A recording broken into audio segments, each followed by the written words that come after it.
Here we go. So here's the deal. I haven't played this game in not a long time, obviously. Maybe just like a week or so. But I'm hoping that that wasn't so long that I'm missing muscle memory and shit, dude. And that it was just enough time to give me like a little fresh mentality sort of thing, you know? For those of you who've been playing these kind of games for a long time, I'm sure you're familiar with the feeling of grinding for a very long time, feeling like you're plateaued for a very long time, and then taking a break for just like a week or so, coming back and you're just like, holy shit, dude. Feel like I leveled up. Just like having taken the time to process and defragment all the information that you've been given while learning for all the time. If you don't give yourself time to like process what you're learning, really hard to learn. That's the biggest thing I've noticed with like grinding out competitive shit. It's like grinding anything out. Even with skateboarding, you know, like I feel like if I am working real fucking hard on like making my kickflips just flip a certain way, you know, trying real hard to just learn like a certain whatever. Choose your rival. Fakey big spins were the most recent one for me, and I feel like I leveled them up after not trying them for a long time.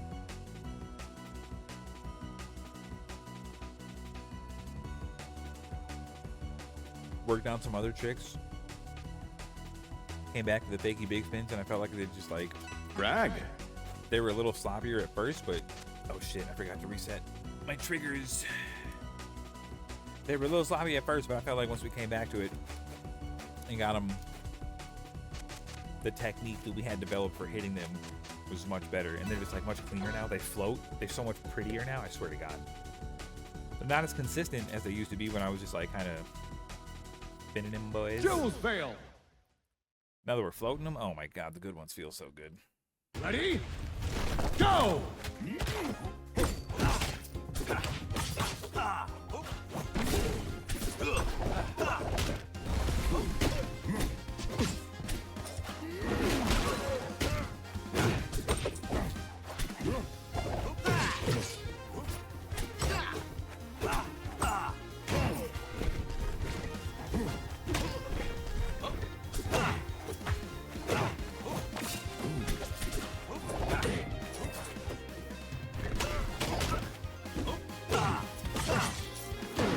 I deserve that.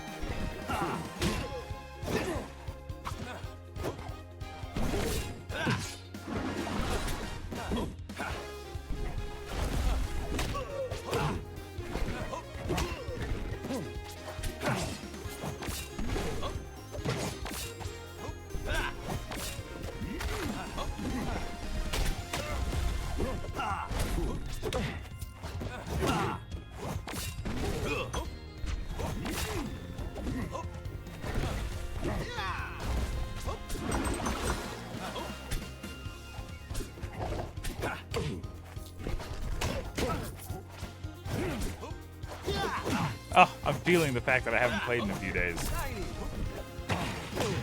Oh! Oh, I was going to say, dude.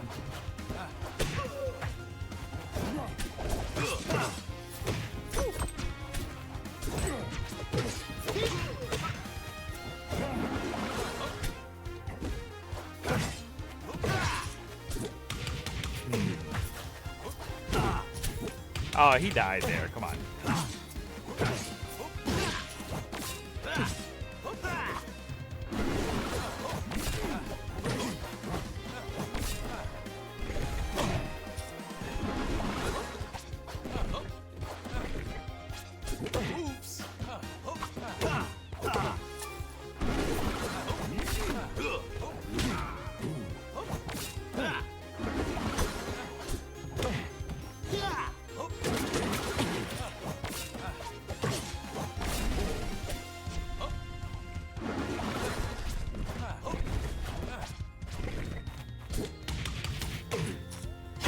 Oh, he can still hit that? Alright. We got this. We're a little warmed up now.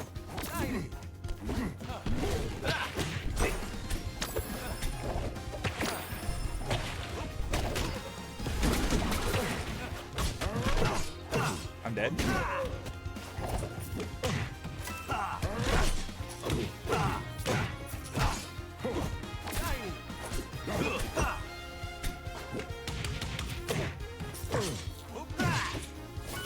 game. Oh my god.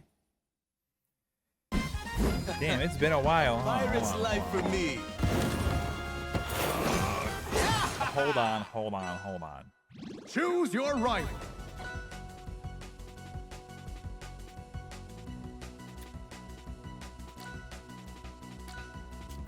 Jules fail. We got him. Ready? Easy. Go!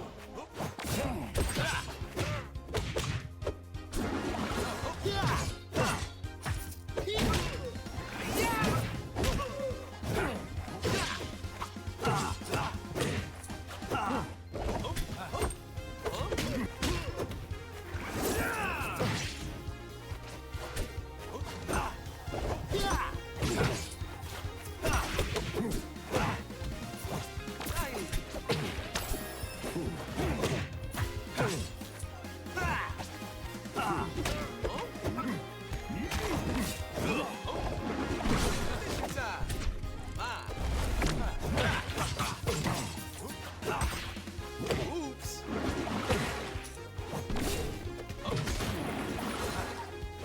Tiny.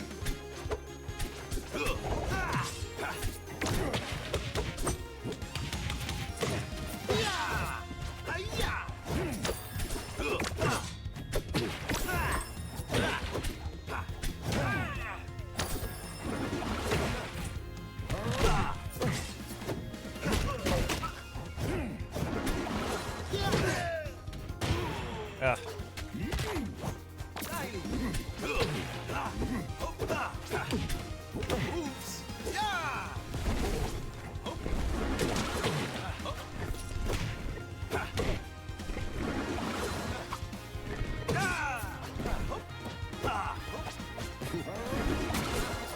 Oops.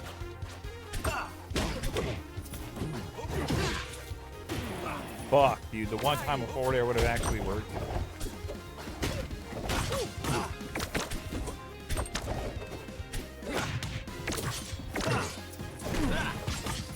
Dude, what the fuck?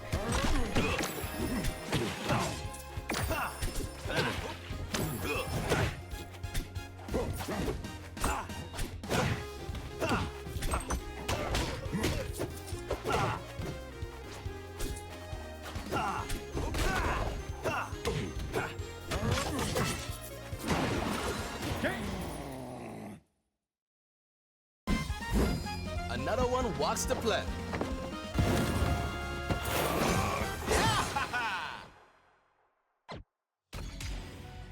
It's been a while, dude. What the fuck?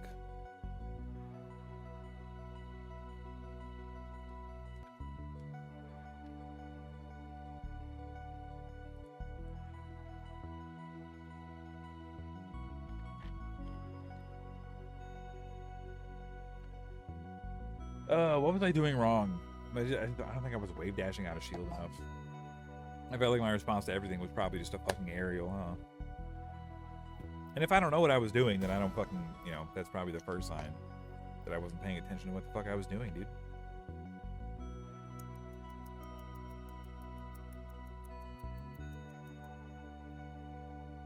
Yeah.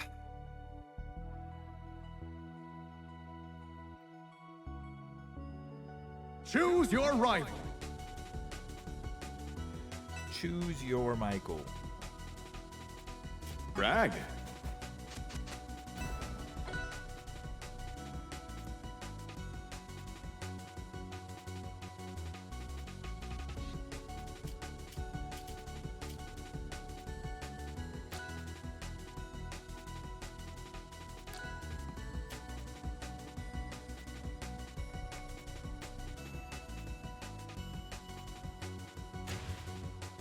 Jodi Delta. Ready? Go!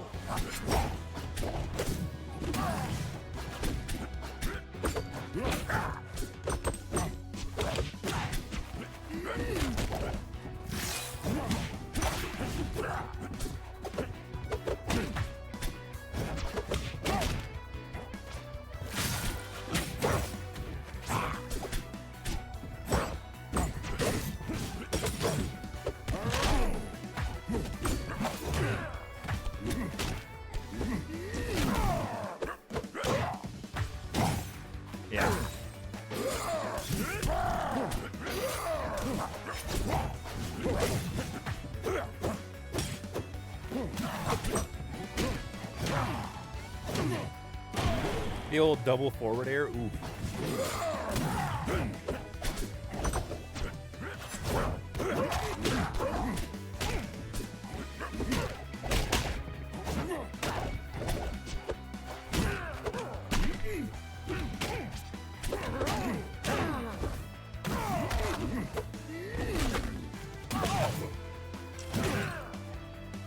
Oh, I didn't reach the wall. Sorry, neither did he.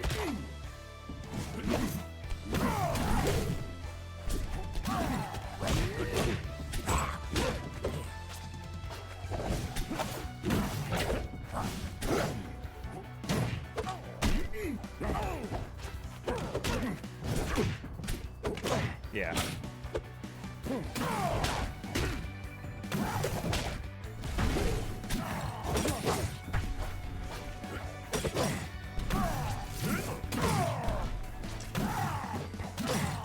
Whoopsie daisy, fuck.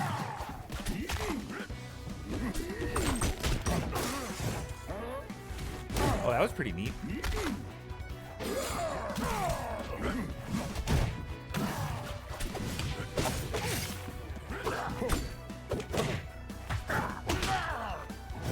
Oh, he jumped.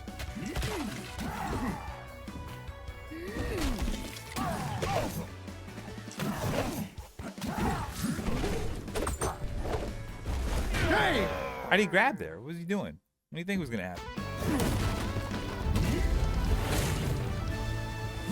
What the flick?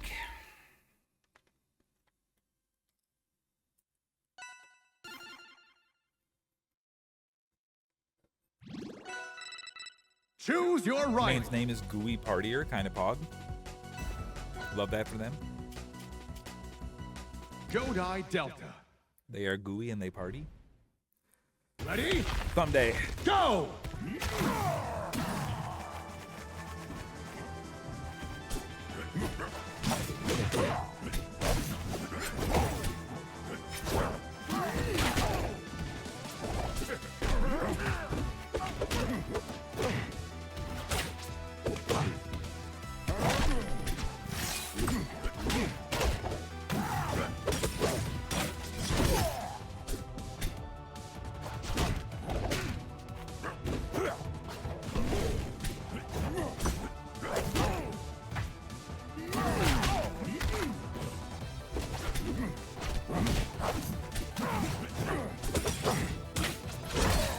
I swear I parried that.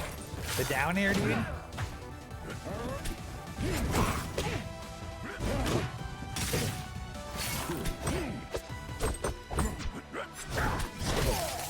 Okay.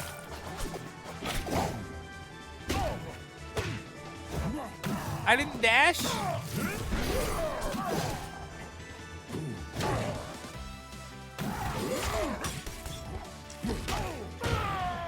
Bonk.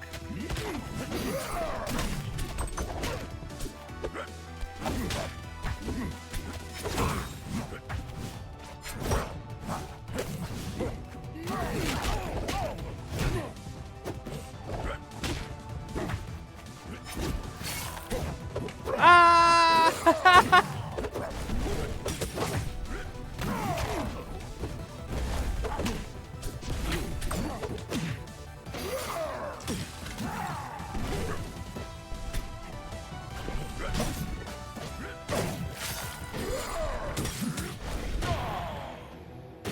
Alright, fucking whatever.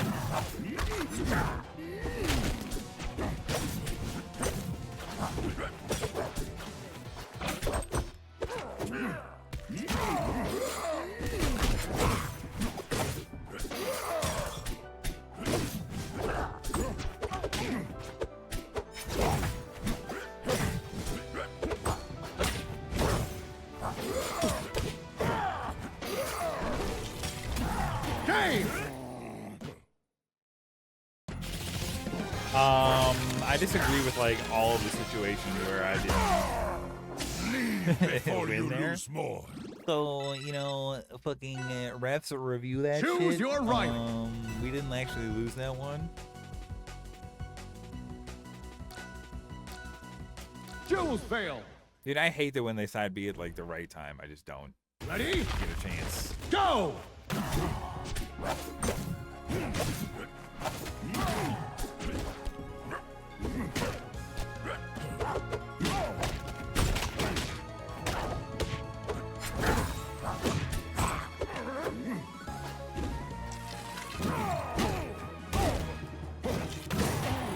Why'd I do that? Just go to ledge at that point.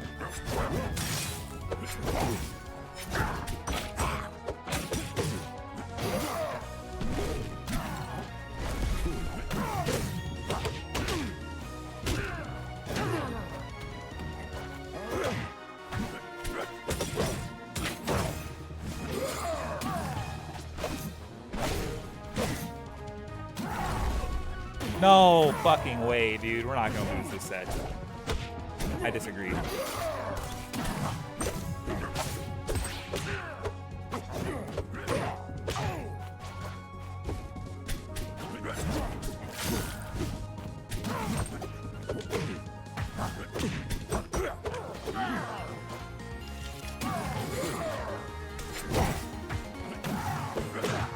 God damn it, dude.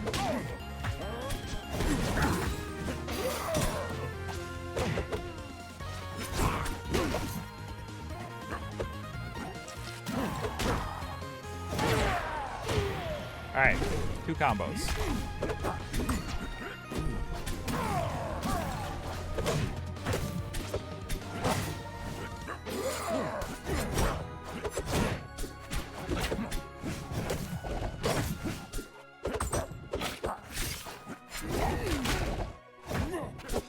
Uh-oh.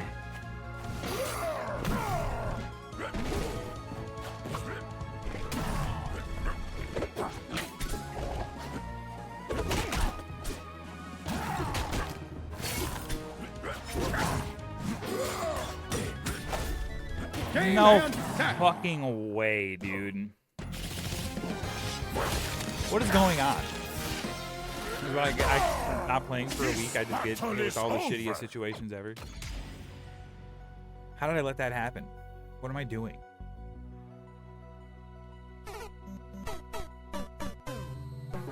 You did it? Fat Dubs?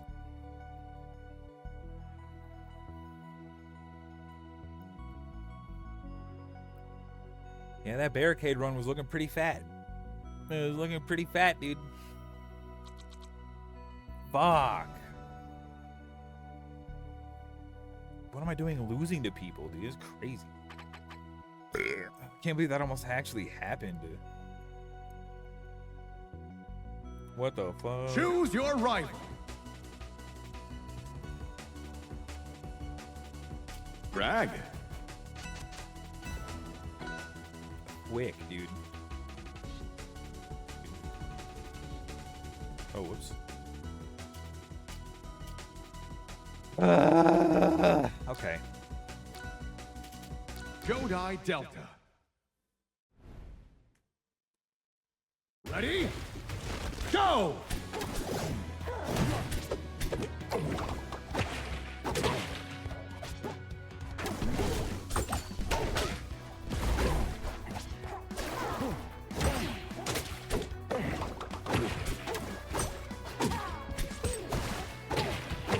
Okie dokie.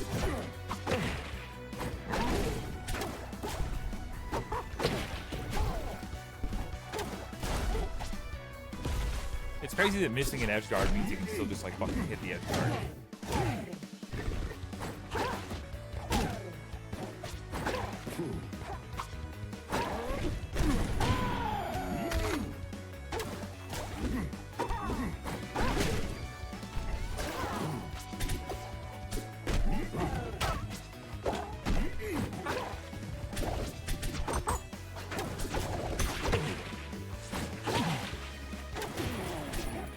I didn't know that.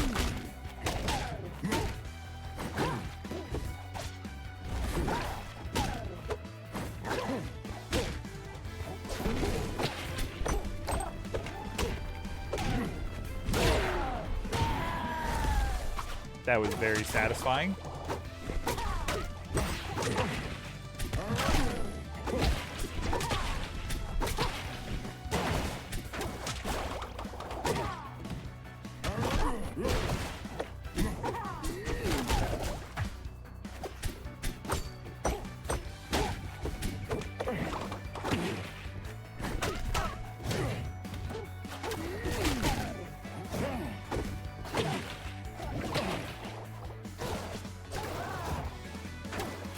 Oh, I tried to wall jump. I waited too long for no reason.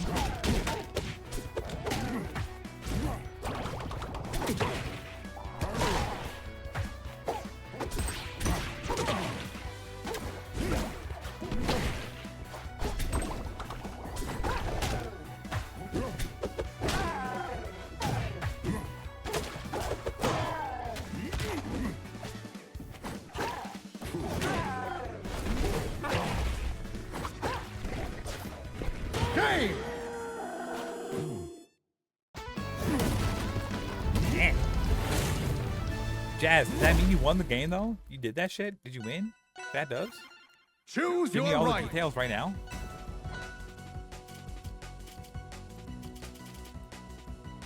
Yeah? Hell yeah, dude. You know. Metal refinery. You ever find a body slam?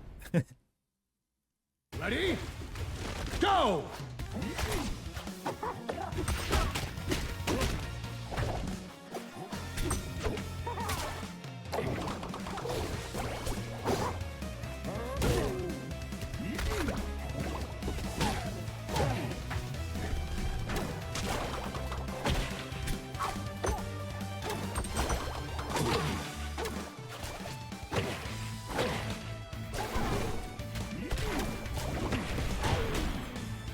What's that guy doing? Okay.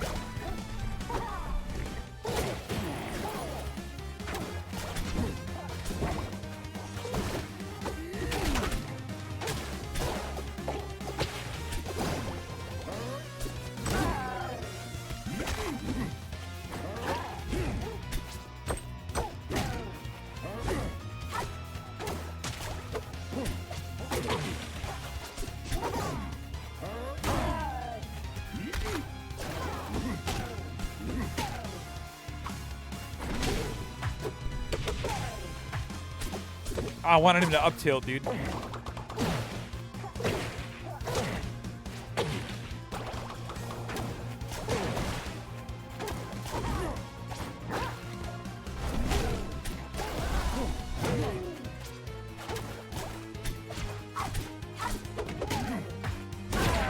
Coward.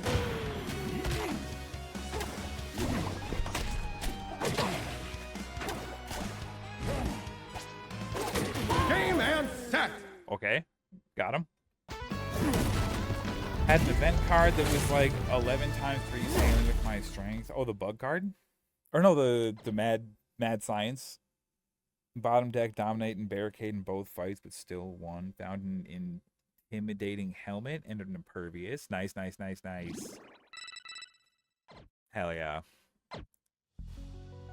Big block ironclad, OP. Did you have to fight the mech? That was the only fight that I was like, this one might be kind of difficult for this guy.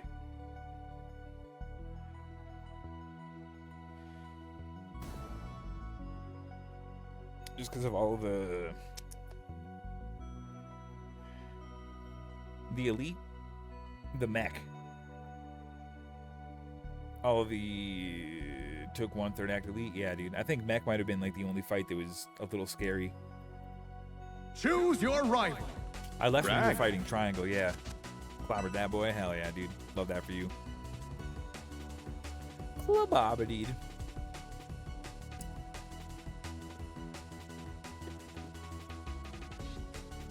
Hell yeah, dude.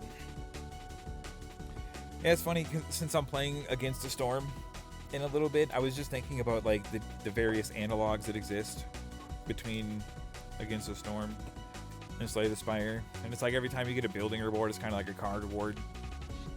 I don't know. It's an interesting game. And it's a game that I really hope ends up catching some traction because I think it's a pretty neat idea. I think like most roguelites that are just like some other genre other than just like action adventure are pretty interesting.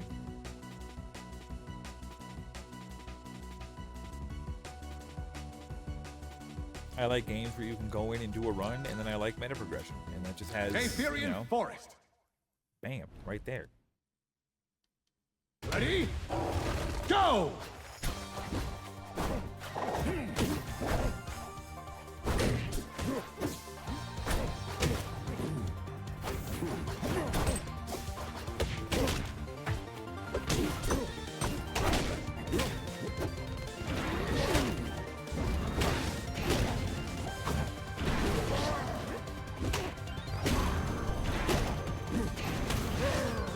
I was having too much fun down there. Fuck, dude.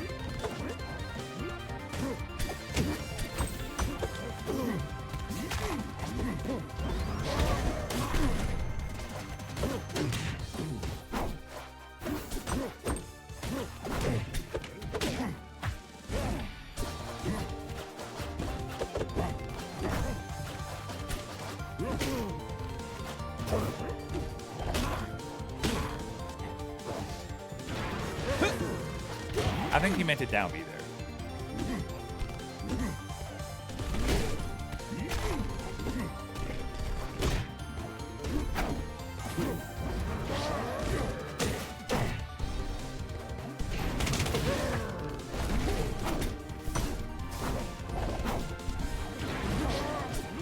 Yeah, this guy's being kind of silly right now, dude.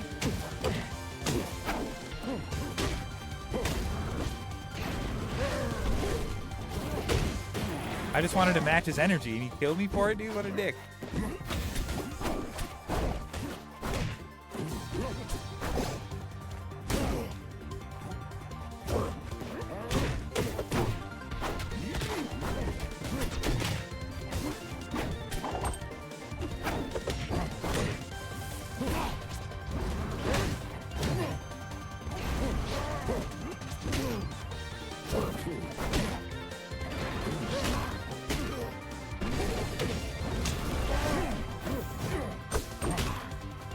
Bonk.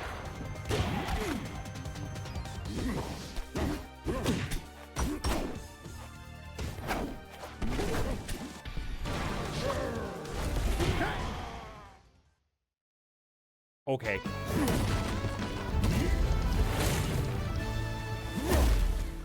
Holy shit. Next run was silent. Silver Crucible hit Blade Dance, Cloak and Dagger, and Accuracy Plus. That's some cheating bullshit. Choose your rival. Yeah, I guess you just get to win tonight. That's crazy.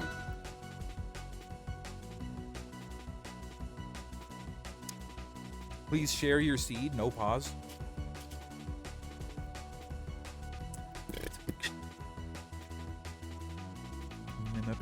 Aetherian Forest. Whip. Ready? Go!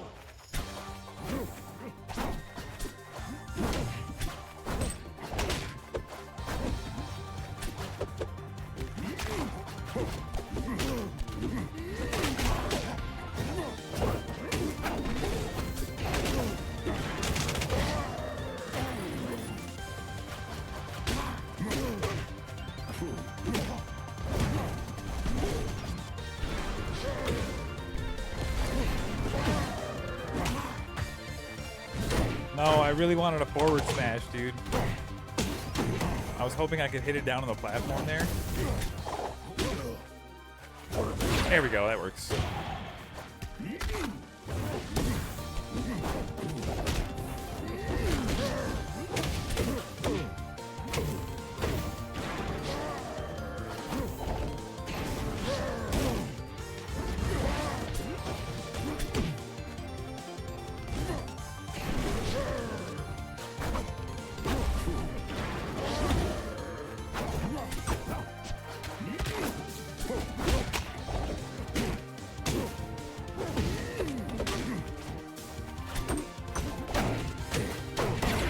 He got me.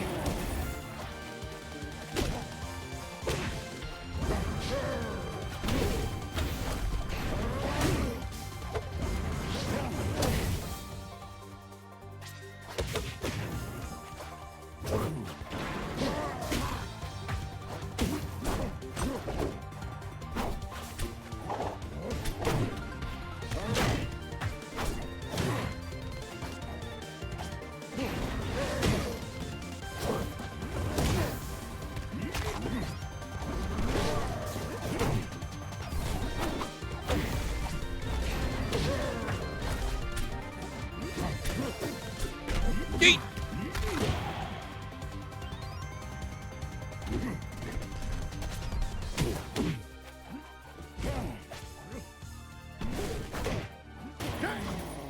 That killed me! What the fuck?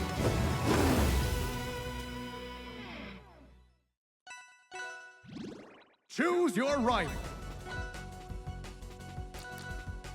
That's Duel so stupid. failed. I should have side beat at some point over there, I guess. Ready? I gotta remember to do that as a mix-up Go! for recovering.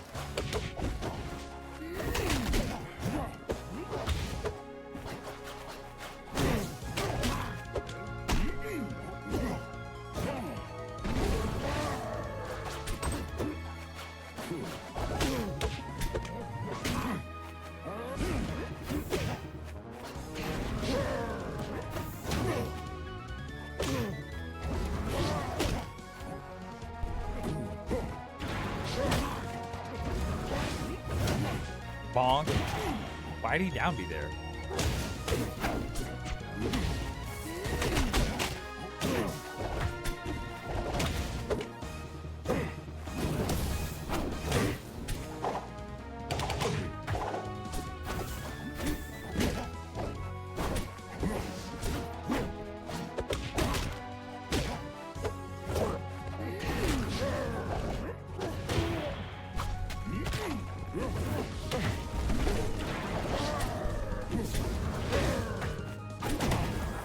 I swear I parried.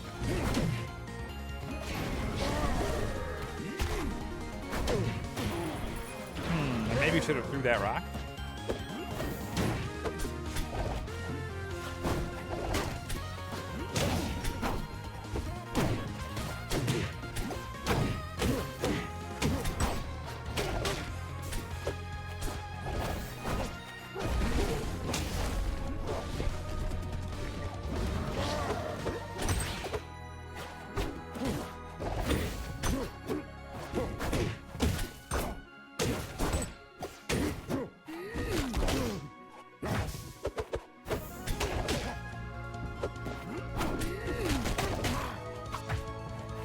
I missed my waveland.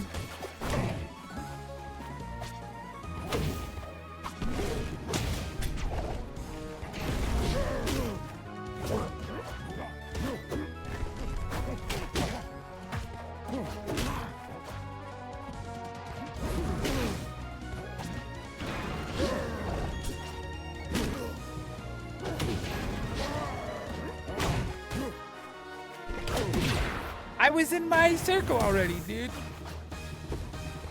Yeah, what up, Crack? Yeah, I'm having fun these days.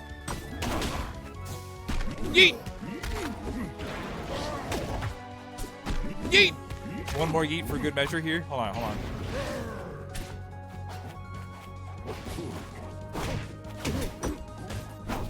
Yeet.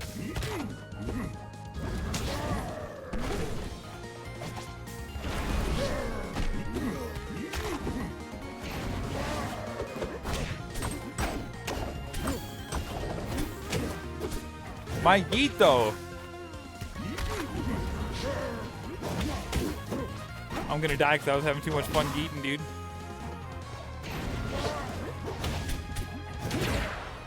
Damn it! Aim and set.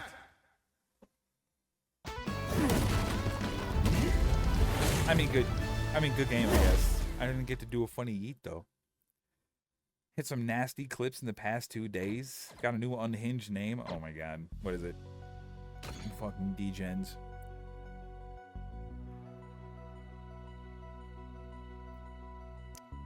Steady and chance on reflex and piercing whale. GG, dude. That's actually bananas. It was 46 minutes. All right, we're gonna probably do like 2 more sets, and then we're gonna hit this against the storm game, dude. Roman stone dildo. What the fuck, dude? I think I just saw a picture of one of those on Reddit, dude. Small world. Small world. No fake. What the fuck?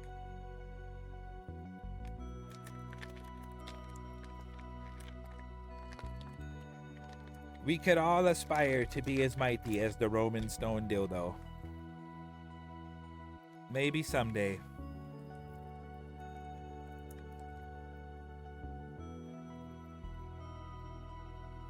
What's your Roman Empire? Oh, my Roman Empire is Roman stone dildos, dude. All day, every day. Thanks, Nico. Bellic? Choose your rival. Brag. Let's get him. Oh, it's a froggy? I like fighting the frog. Choose Fun combo fail. weight. Doesn't feel unfair and neutral. Ready? Go! Doink!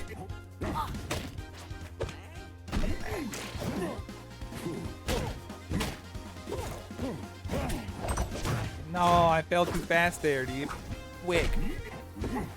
How did that not parry? That was the bait.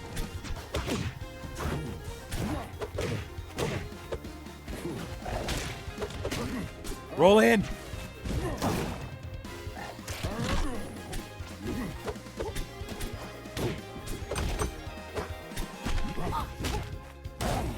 Oh, yeah.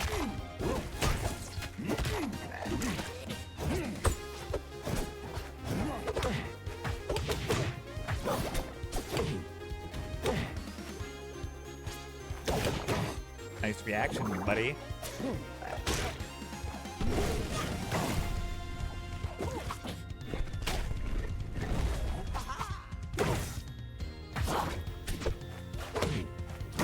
I should have grabbed the first time, dude. Oh. Glenn Cragmire. Bonk. That's pretty good.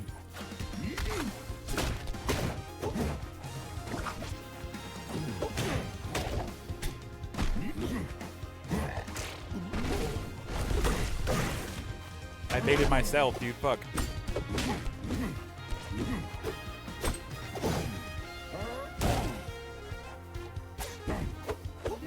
We baited each other?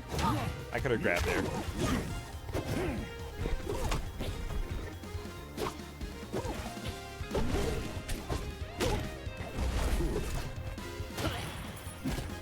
Up.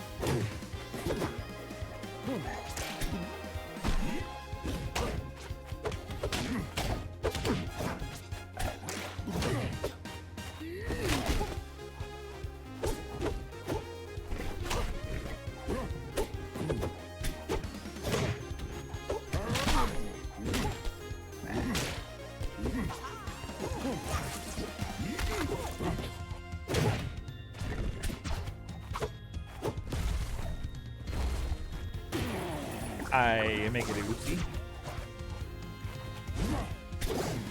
It was bait. Clobbered. Game! Currently bug fixing my Minecraft mod pack. Ooh, hell yeah.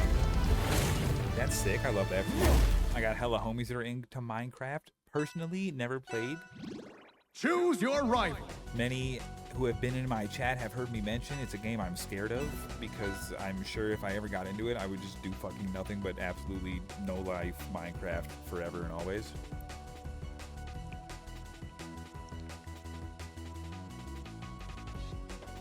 Minecraft and WoW are like crack and heroin, and I'm just like scared to touch them. I'm like, yeah, I'm sure it feels fucking amazing, dude, but I got an addictive personality, and I don't need that shit in my life. Go!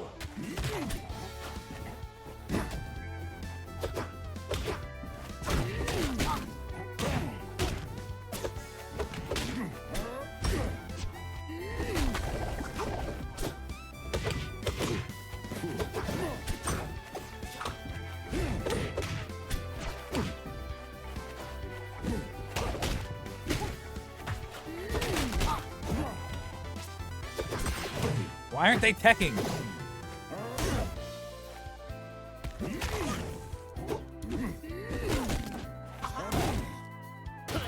I thought they were gonna go on the platform, but we'll take that.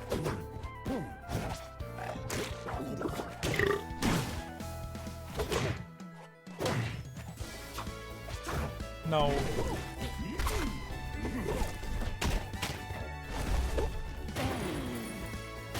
Baited.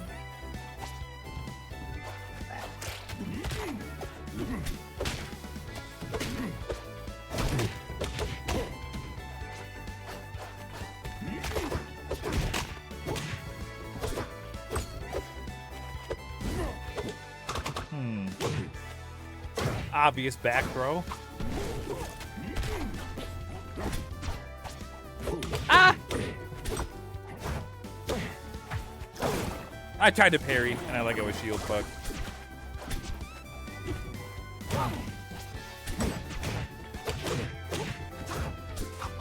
Dude, they better have me in there is all I'm saying. Community Crag Taj #2. Featuring the one and only legendary Diamond Crag Sage Breezy. Doing shit like this. Wait, hold on, watch. Watch. Wait for it. Wait for it. Fuck. That wasn't it. Alright, hold on. Wait for it. Wait for it. Okay, I'm just gonna die instead. Wait for it. Wait for it.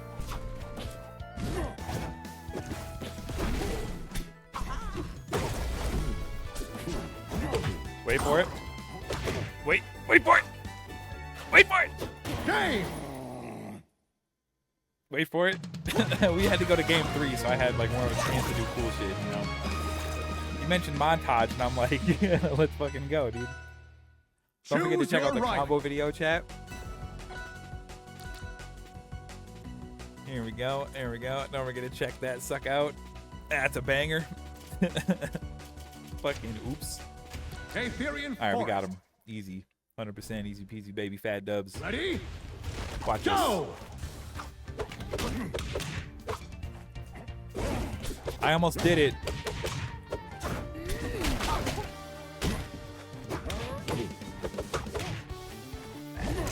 I'm going for some just like very arrogant shit for no reason.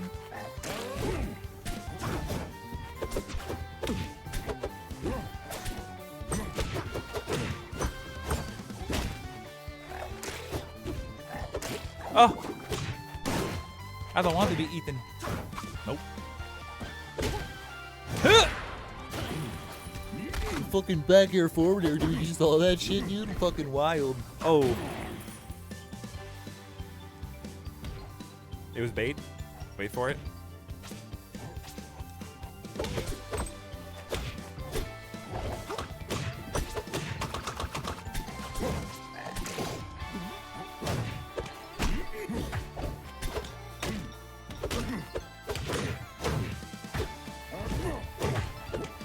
I'm dead.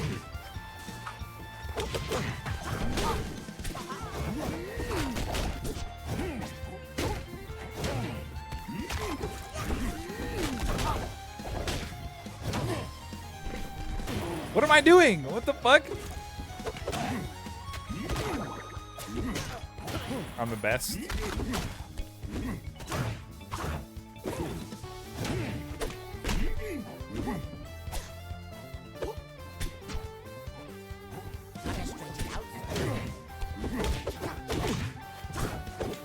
Uh-oh.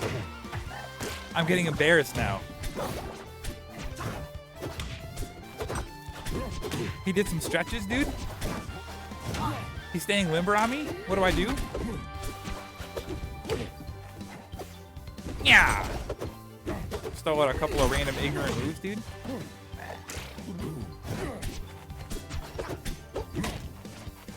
Yeah, ignorant forward smash.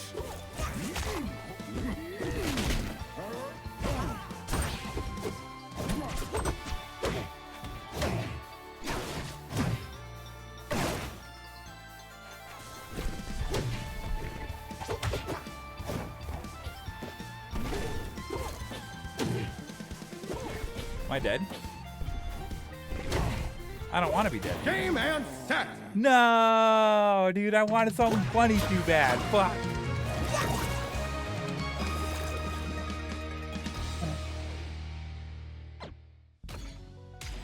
Sorry, we're still diamond. Fat dubs, let's go.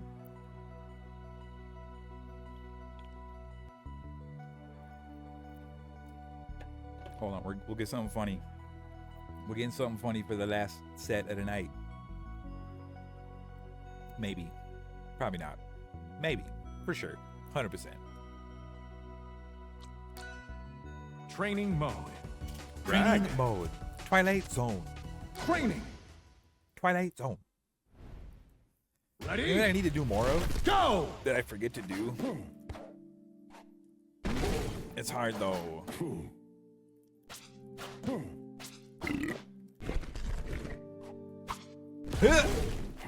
Oh, I don't have time to practice now.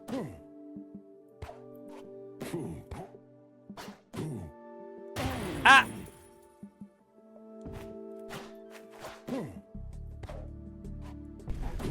That's not easy, dude. What the fuck? I thought you could just...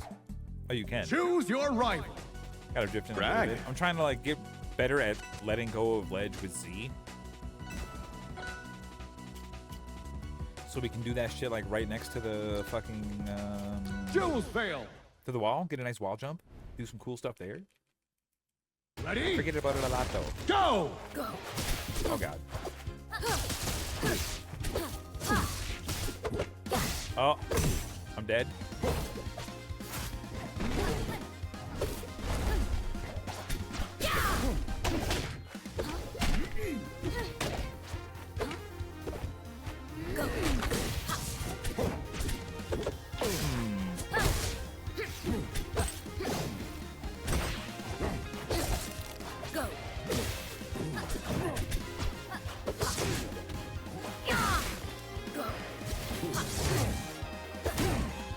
Bong. Go.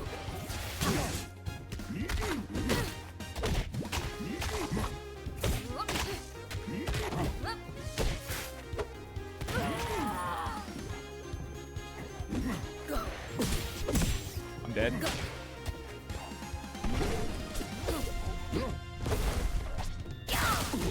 Please! Ah! Fat dubs.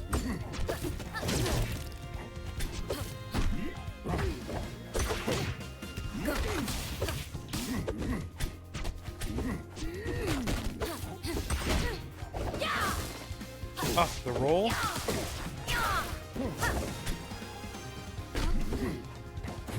Go.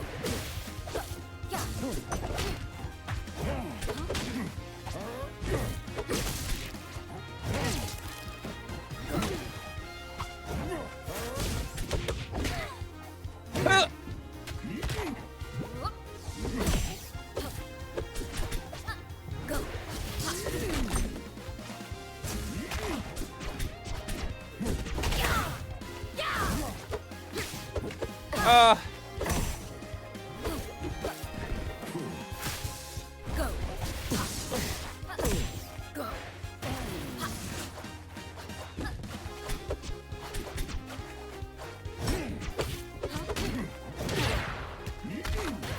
We got it, we got it, we got it, we got it. Go.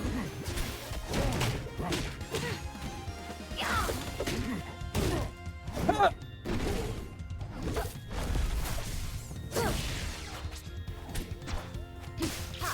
Go. Go.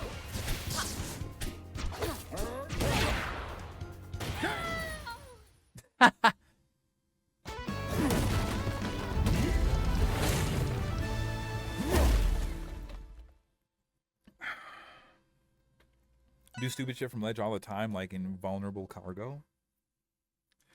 It's a beautiful thing. Choose your rival. I think it's good. You're just calling out somebody shielding at ledge.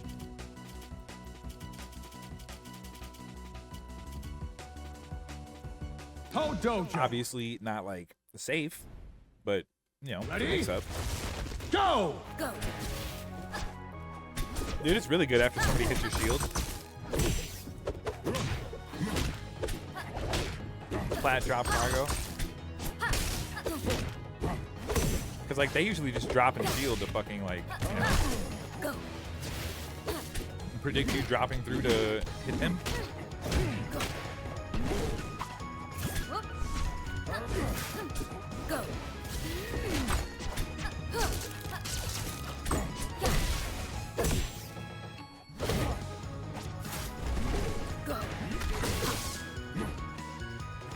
I jumped over my platform, dude. Fuck. Go.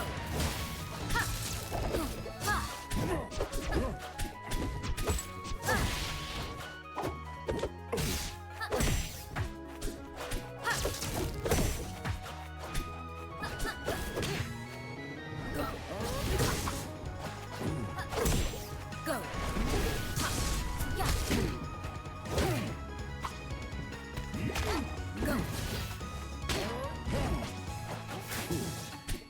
What?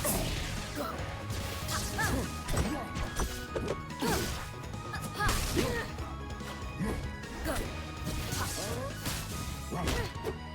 Go.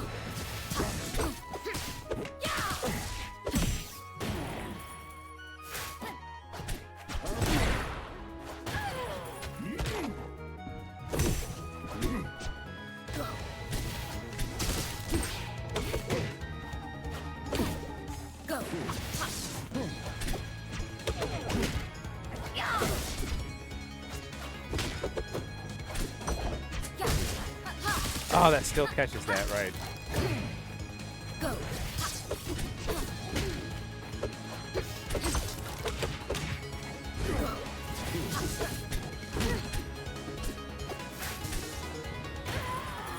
He was scared. Go.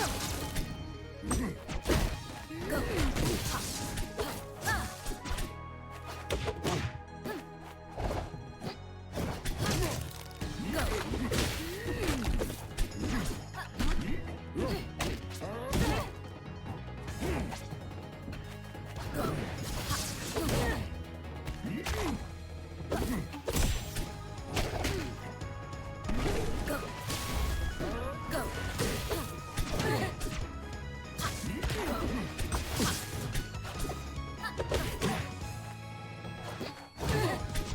Game and set. All right. I felt like I understood what the fuck to do like halfway through that game. I was getting schmooved on for a little bit, then I was like, okay, I just gotta fucking not let myself get schmooved on. Let's do one more. One more to wrap up the rivals here. Feeling good, feeling good, feeling good, feeling good. People never expect the dumbest breaks options to work, yet it always does. Yeah, dude. I've started trying to just like side B more in neutral randomly. I mean, I guess I was experimenting with that.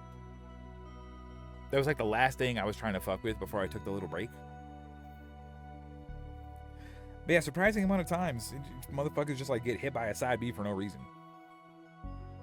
You're just like, you know, moving back and forth, and you're just like, meow.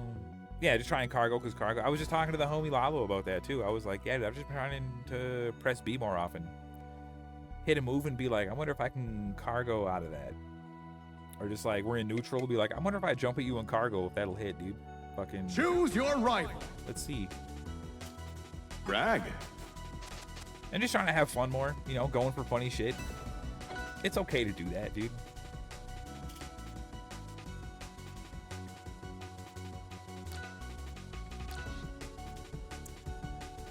Chat, please don't let me open another beer after that one. Jules Vale. By the way, please help your boy out.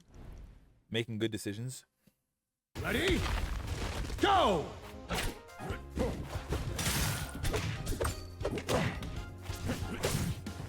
I parry that. Yoink. I swear I yoinked that. Oh, I'm dead.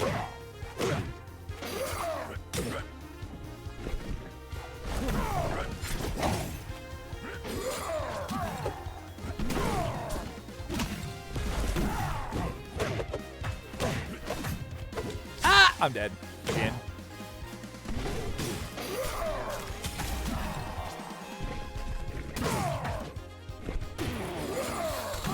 Ha!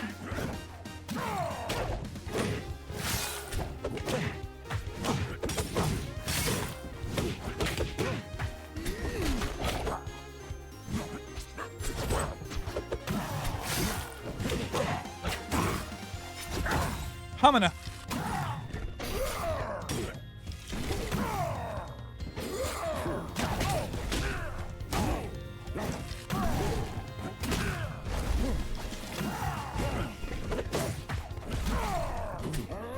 Oopsies, was pressing B too fast. I love that that killed me.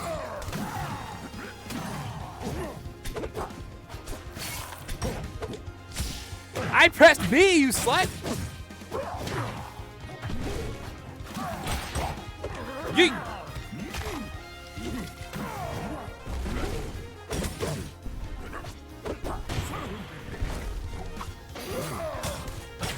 I'm dead.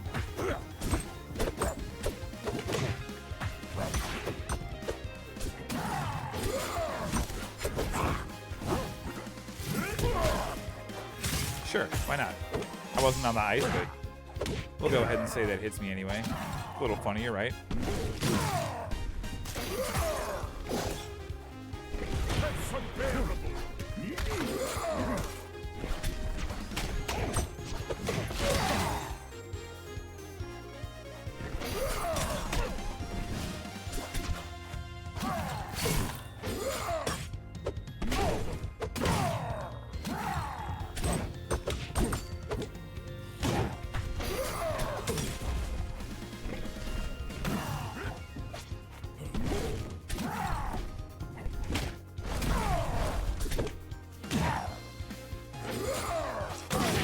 Game!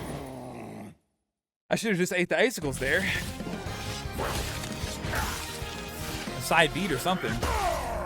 This battle is over. I Choose fucking your hate the rival. clown critical sound effect, dude. This shit is so disheartening. I'm not a clown. Shut up. Choose Veil. Fuck, dude. All right, we got him. We got him. Ready? Go! All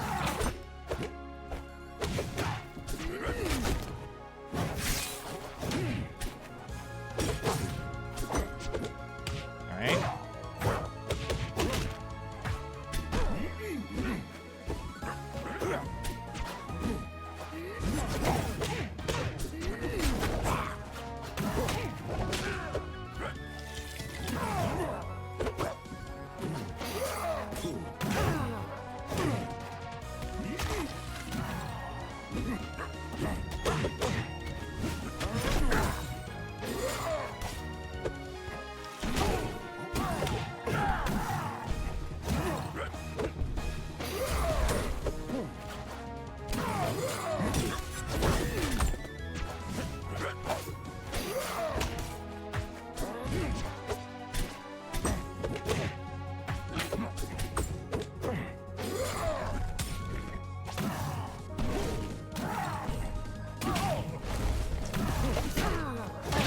There we go.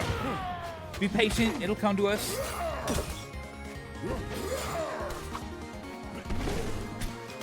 The breathe and stretch. Hell yeah, brother. Oh, dehydrate. Dehydrate and stretch, dude. It's a good call. Oh, oh, oh. Wait for it. Wait for it. Spot dodge. Nope.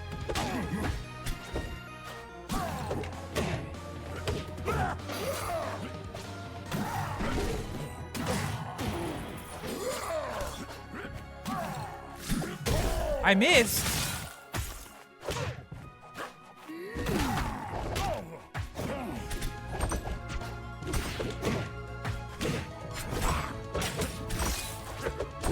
Uh-oh. Uh-oh.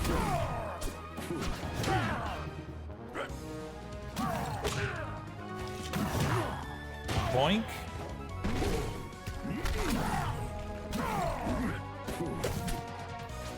Oh, he rolled.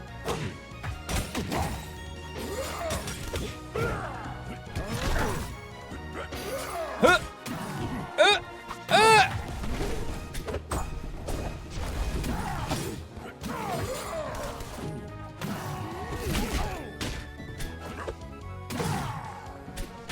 Ah, yeah, he knew. I wasn't at the wall yet, dude? Oh my god.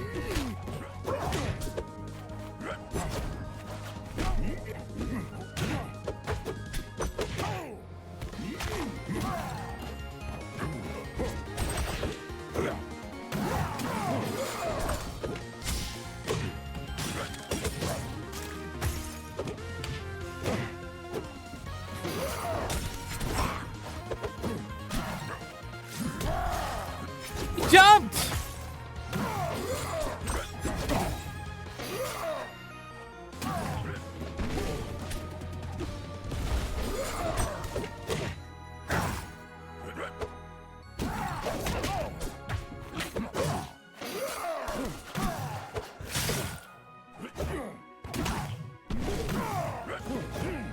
Game and set.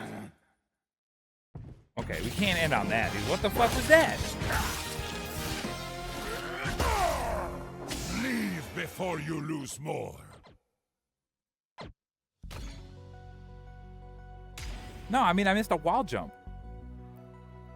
How do I do that?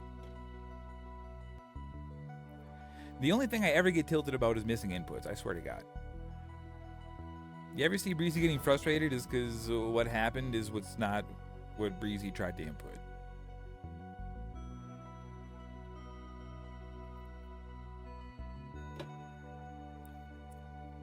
I think I just like got Choose stuck your wiggling right. back and forth between like trying to wall Drag. jump and trying to get close enough to the wall to wall jump. I get tilted because I hate Raster. Real shit. That too. Jules Vale. Seconded. Ready? Go!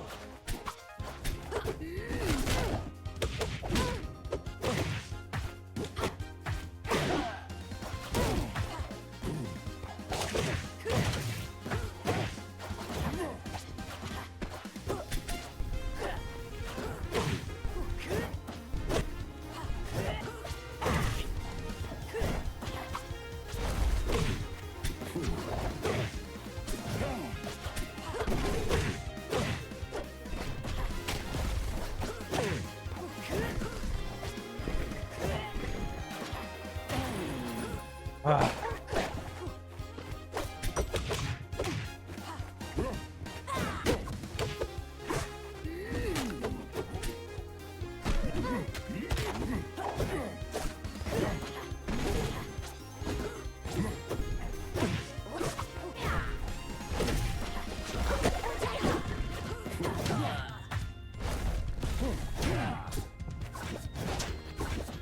Oh, right. I forgot he can do that.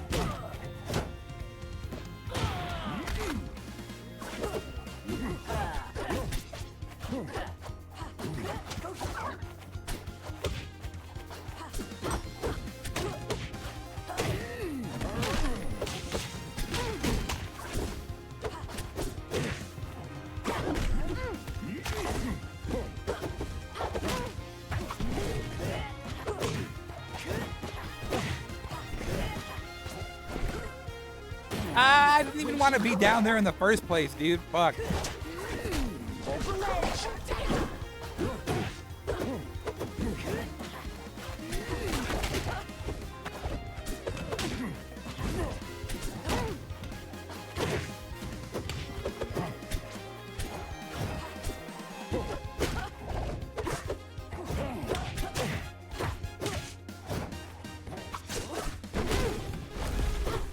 Game!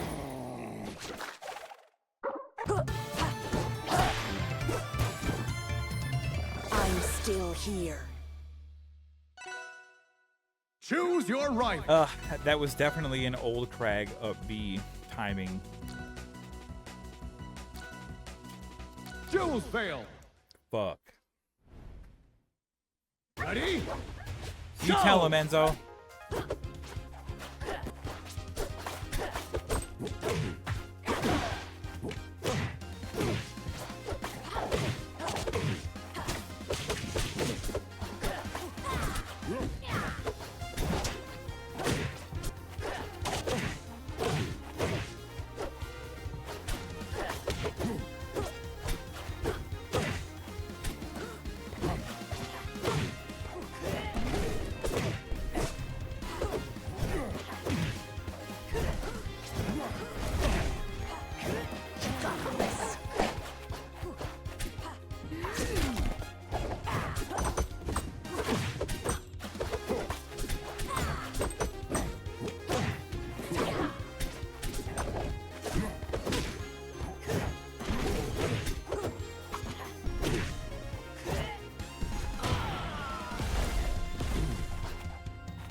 The classic land a fucking hit and just lose neutral, dude.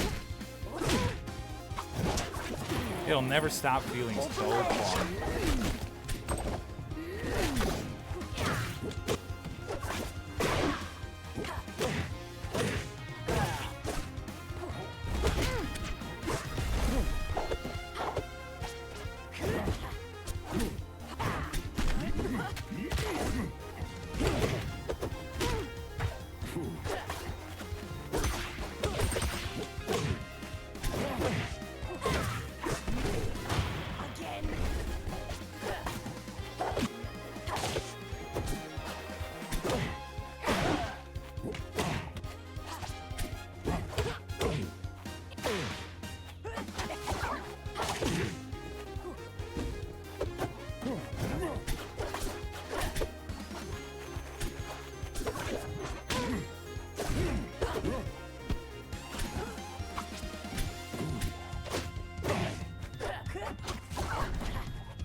Set.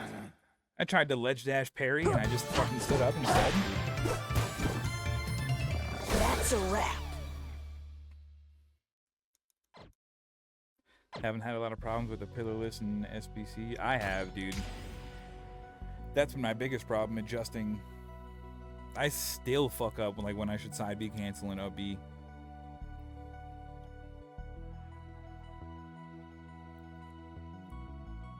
And the pillarless is just so fucking floaty, dude. Never gonna get used to it.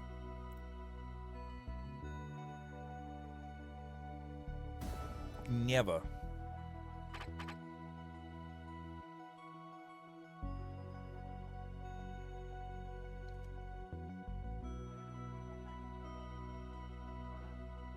Choose your rival. Brag. And to be clear, I'm not saying it's worse. It's just a very different timing that I cannot fucking get used to. Jewels fail. Ready? Go!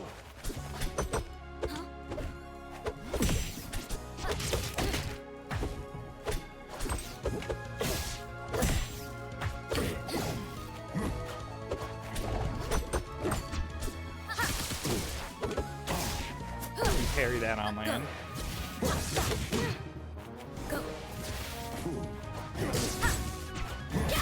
Parry that on land. Tech that on land. That's not a trade on land. It's fucking crazy. Go. Go. Go.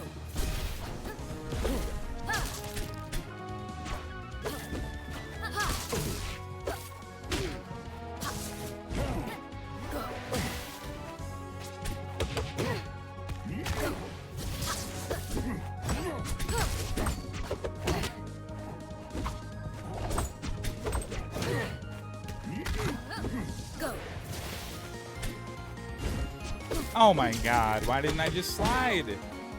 Huh! Alright, we parry that on land. What the fuck? Go. Yeesh.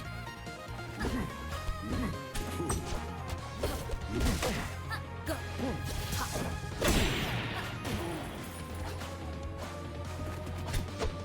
Yeah, of course we meant to just blindly jump and fucking hop forward air at him.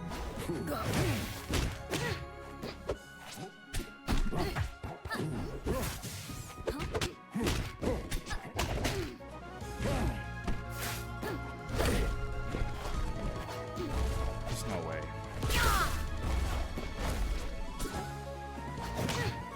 Go.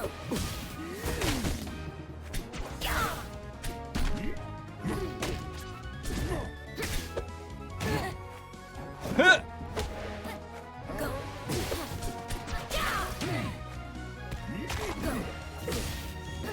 Go. Go. Okay. Okay. Go.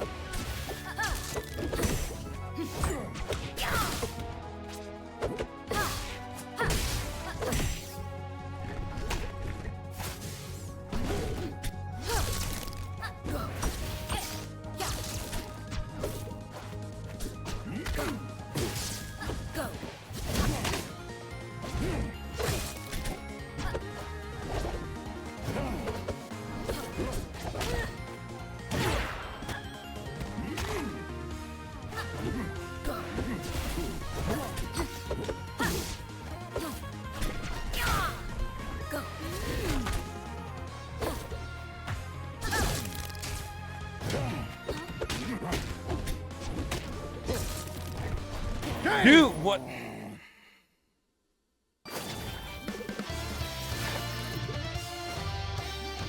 Your battle is beneath me. Choose your rival. We're getting to the uninstall point.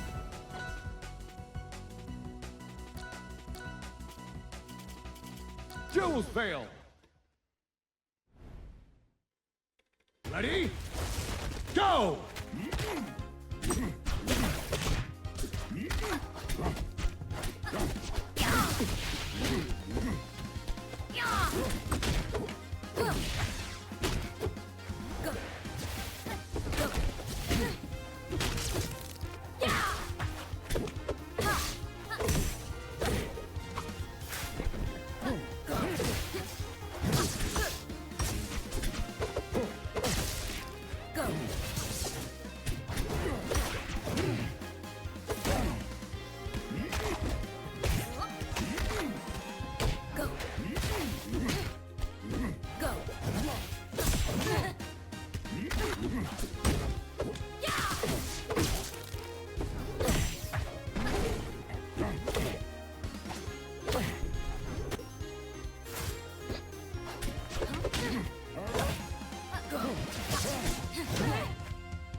Game! Good. Fuck. Shit.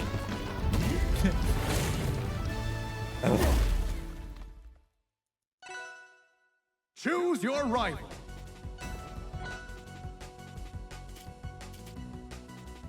Ho Dojo. Man, they're so positive though. Ready? Go! Go.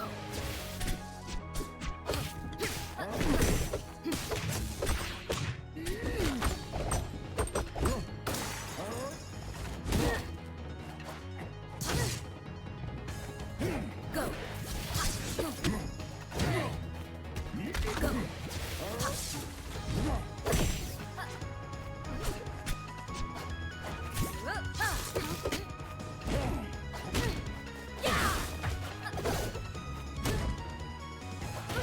Why does my sound so like muffled?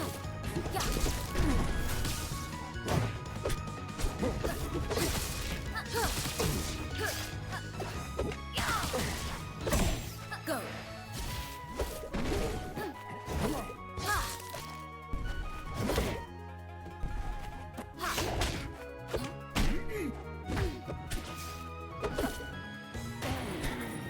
Yeah, of course we mean to roll off of our punish.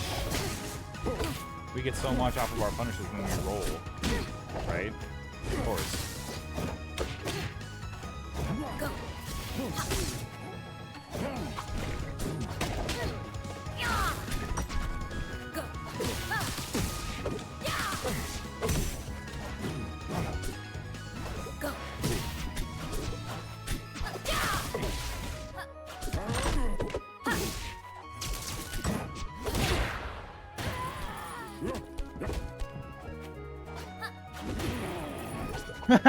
What the fuck, dude? I pressed so many different buttons to throw that cube.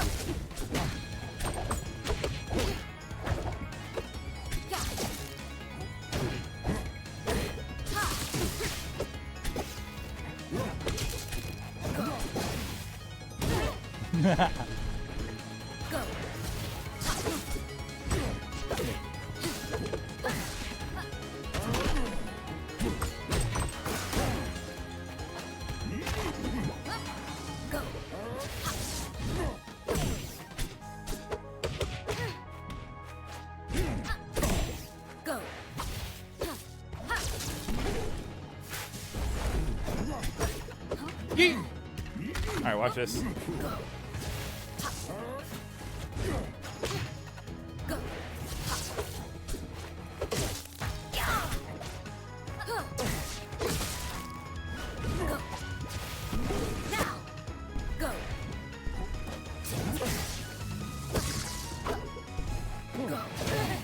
Wait for it.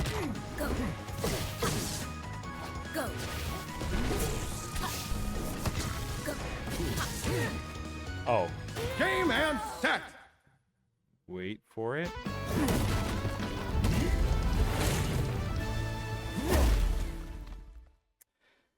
Well. Alright, we're gonna end there, so I stay in diamond. Dude, fucking, we were supposed to end like 3 sets ago anyway. Alright, against the storm. We're gonna go to the storm, and we're gonna go against it. And that storm is just gonna get friggin' clobbered, dude. No. Is Aeon Glass clobbering you, dude? Not like this. Not like this. Chat, don't forget to follow and sub if you're here for the Rivals content. I play all the motherfucking time. Don't ever go on long hiatuses. What am I playing?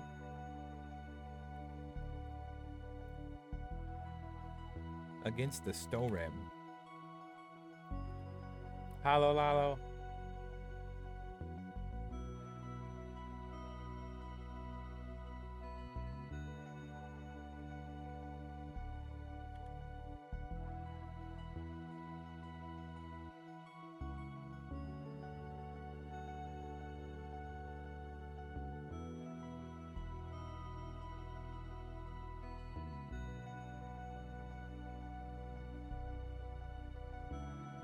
Is we're in there. All right. Oh, the button, don't forget to click the button. Fuck this.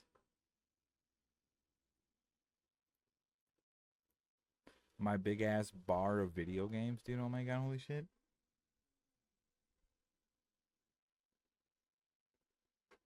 What did Aeon Glass do to you, dude? Did you not have a solution for Weethers? You just Weethered away? Alright, here we go. Chat, this is it. This is the new game. This is Against the Storm. I'm playing this a lot of my free time. It's pretty neat. It's like a settlement city builder, but also a roguelite.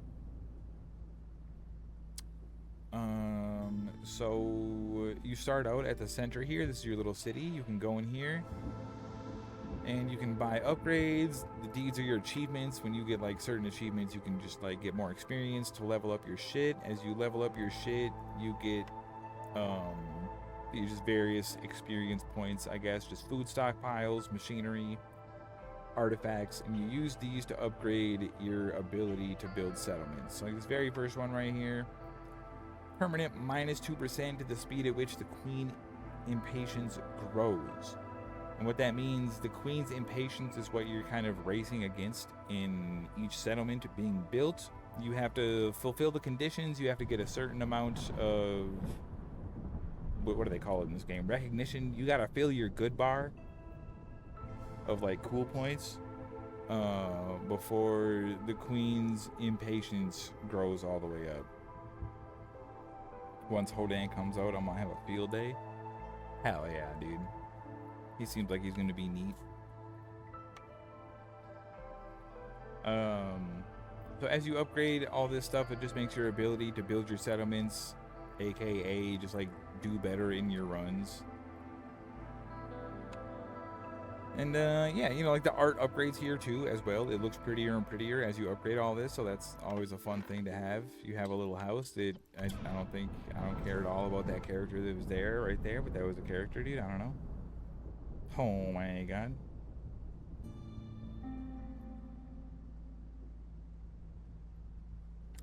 Yeah, I've always wanted to play a charge character in a platform fighter. And so the goal of these runs, you hop in here right? And you have your world map, and on your world map, your goal is to get to these different seals. There's a handful of these seals. I haven't broken any of them yet, so I don't really know what happens when you get there. But as you progress out, you're trying to like build your settlements, win the settlement, and then if you like do well and that settlement maintains, and you get to like expand the map from there. But if you fail, then you just like have to start back and start one. Like I tried to have a settlement already, that settlement died, we were all sad, so we're about to try again right here. We're about to send it. So you click on your little node that you want to build your map on as we try and build towards this here seal. And there's a handful of these things. This ancient spire right here, world map modifiers. If you try and build a settlement next to them, they're a little bit more challenging, but you also have different rewards on them. So that's pretty cool. We're gonna reward charge, because charging when holding down is broken when you have floor hug and crouch cancel. Hell yeah, dude. Yeah, hold on. I'm excited for whenever he happens. I never played him in Rivals 1, so I have no idea what to like compare him to. Where was it? Can I hover the modifiers?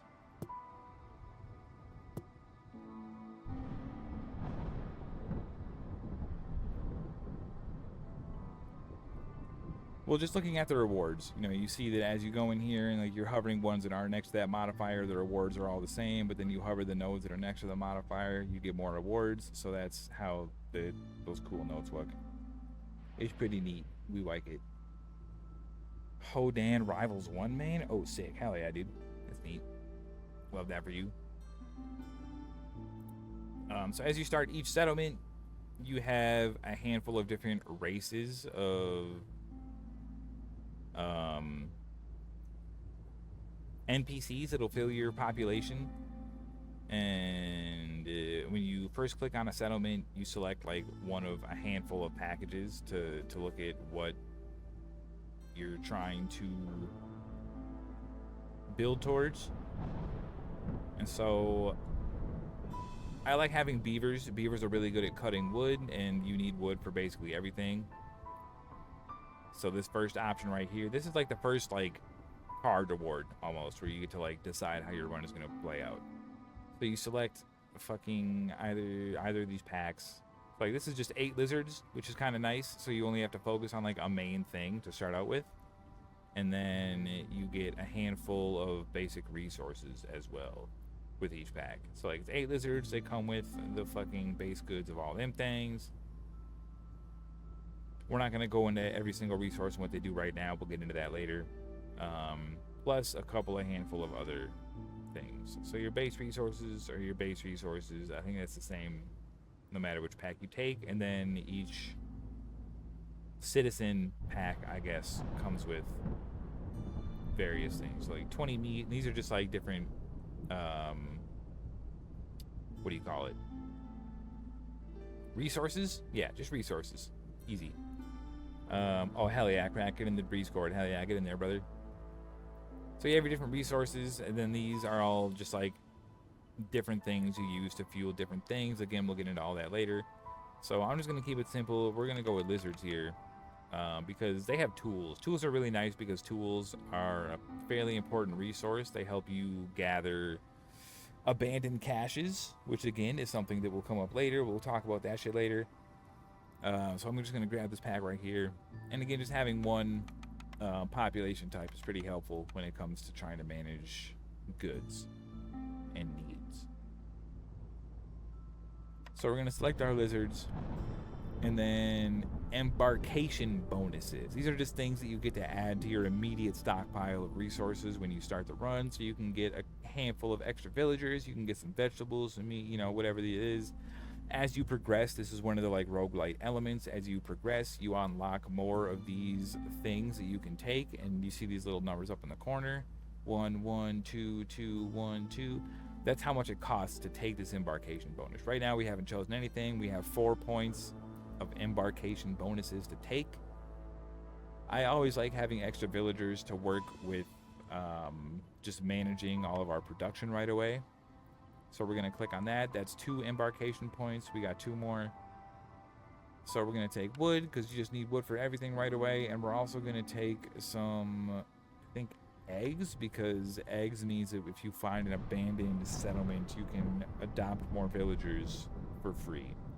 And all these resources are resources that can be farmed in each settlement you're building, but it's just kind of RNG based on what you get. Yeah, dude. So with all that, I think that's the base of everything we need to explain. So let's go ahead and get into it. Too much for my one brain cell dedicated to throwing rock to comprehend? Hell yeah. It's slower though, so it's much nicer. Alright, so when you start a run, you have these handful of effects.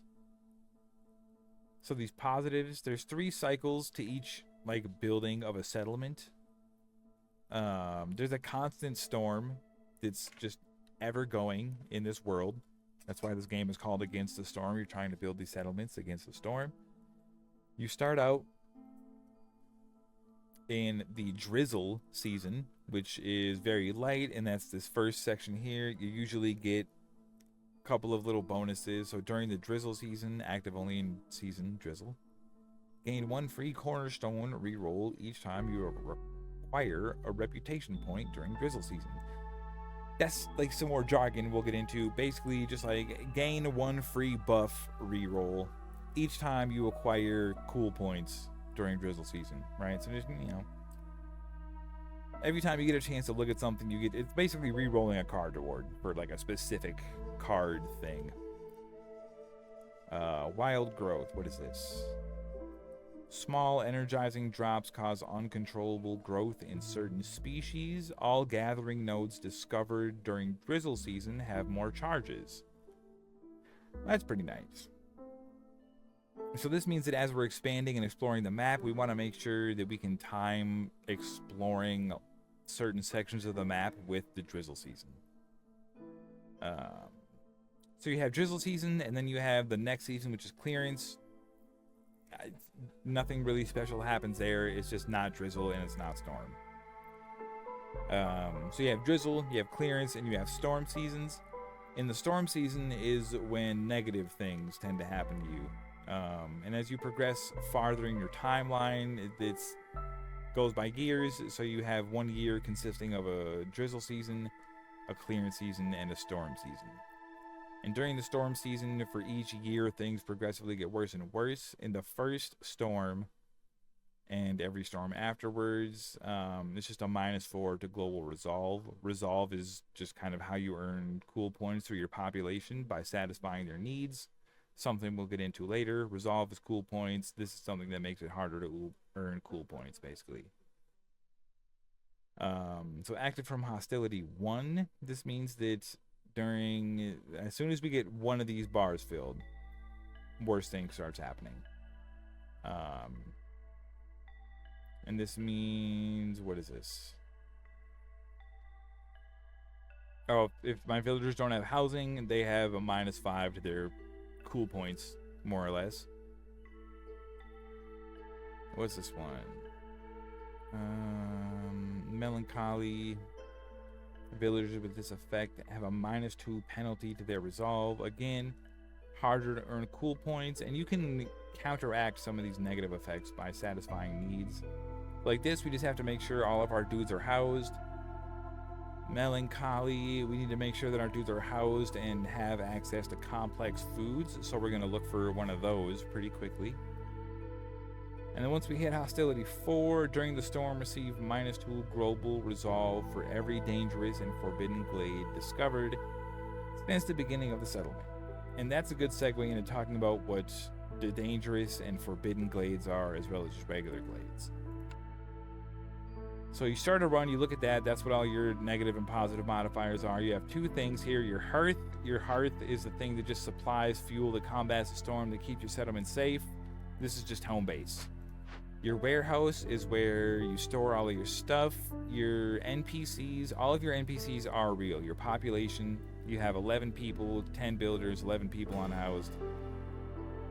You have 11 people and 10 builders. Builders are just people that aren't doing anything right now. One of our NPCs immediately gets shoved into maintaining the hearth. So we have a population of 11, 10 workers, because one of our population is working in here already. And so looking at the map is not huge per settlement, right? It's pretty small. And what you'll see is your initial little settlement right here is surrounded by, these are trees. They don't really look like trees in this biome, but there's a handful of different biomes that have different modifiers, different resource chances, whatnot, blah, blah, blah. In this biome, this is what trees look like. These are trees. Deal with it. So one of the first things that we usually build,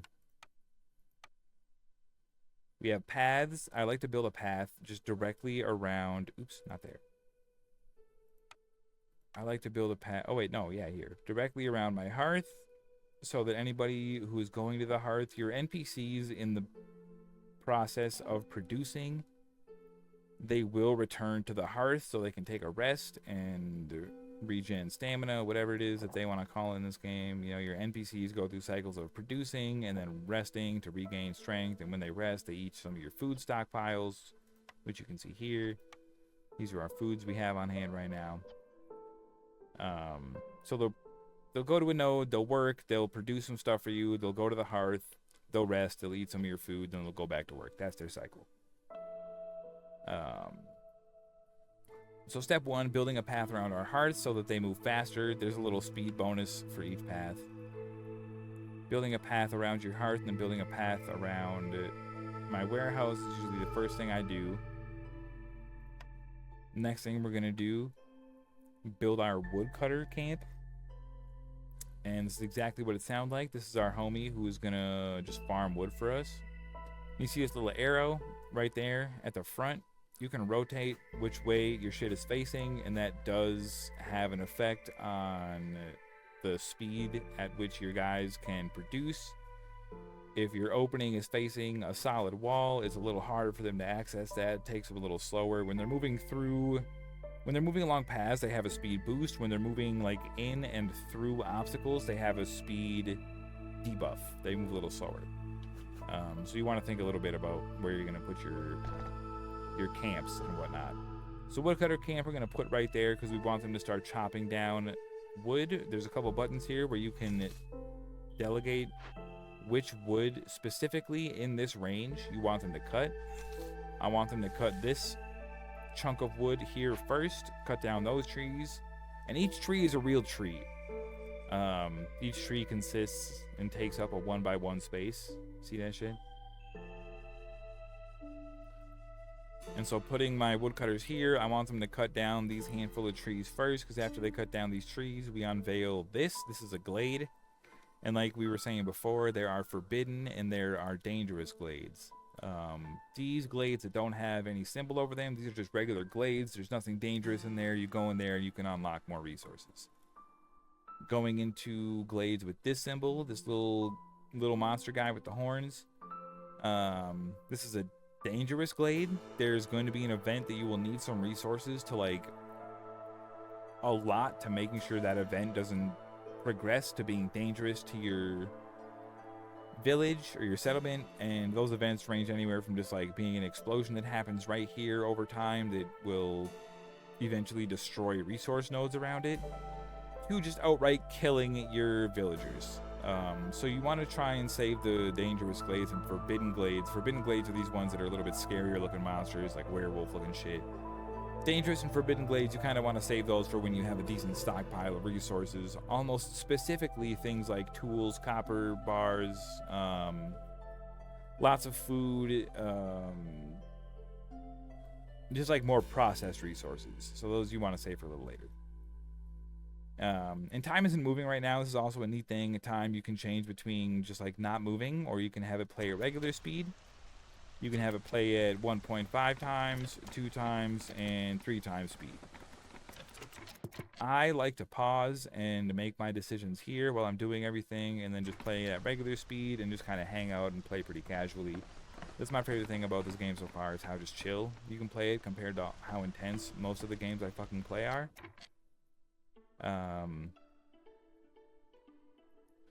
yeah, so step one here, we're going to gather a bunch of wood because we need wood to build basically everything. One of the first things we're going to build is just some simple fucking shelters.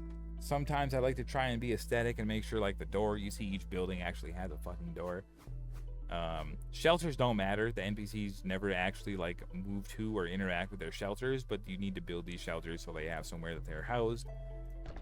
So we'll just slap a couple of these motherfuckers down real quick. Bam. And as you can see, that only costs 10 logs. Logs are like the most basic of resources. We have 50. And as my dudes continue chopping down these trees, they're going to get us more logs. So that's like one of the first things we want to invest in. Because, damn, there's a lot to explain. Kind of going to town right now.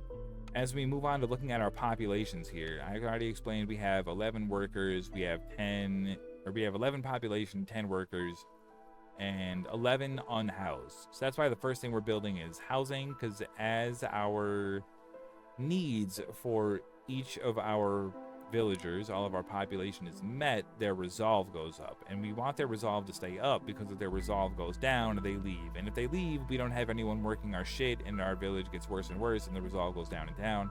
It's a negative spiral we want to avoid, just like real life. Keep people happy and things are good. So first step here, the very first need that every single race has, basic housing. Basic housing. Basic housing. You'll only ever have 3 different species in each settlement population, but each species has a unique set of needs that you will meet through building different buildings. So like with humans, right, they have their basic housing. Everybody has the basic housing. There's also species-specific types of housing. You can unlock all those either through just like in-run progress, or you'll have what are called essential buildings. We'll talk about that in a little bit. Essential buildings are the ones that you have that are just always there in your run. Again, we'll get into that in a little bit.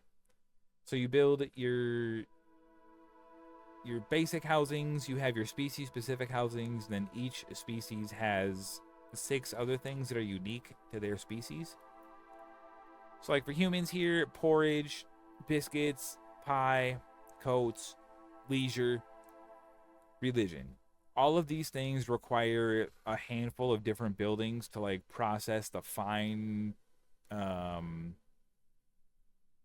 the crude resources that you'll end up like mining out of each of these nodes here. We'll talk about the nodes in a little bit.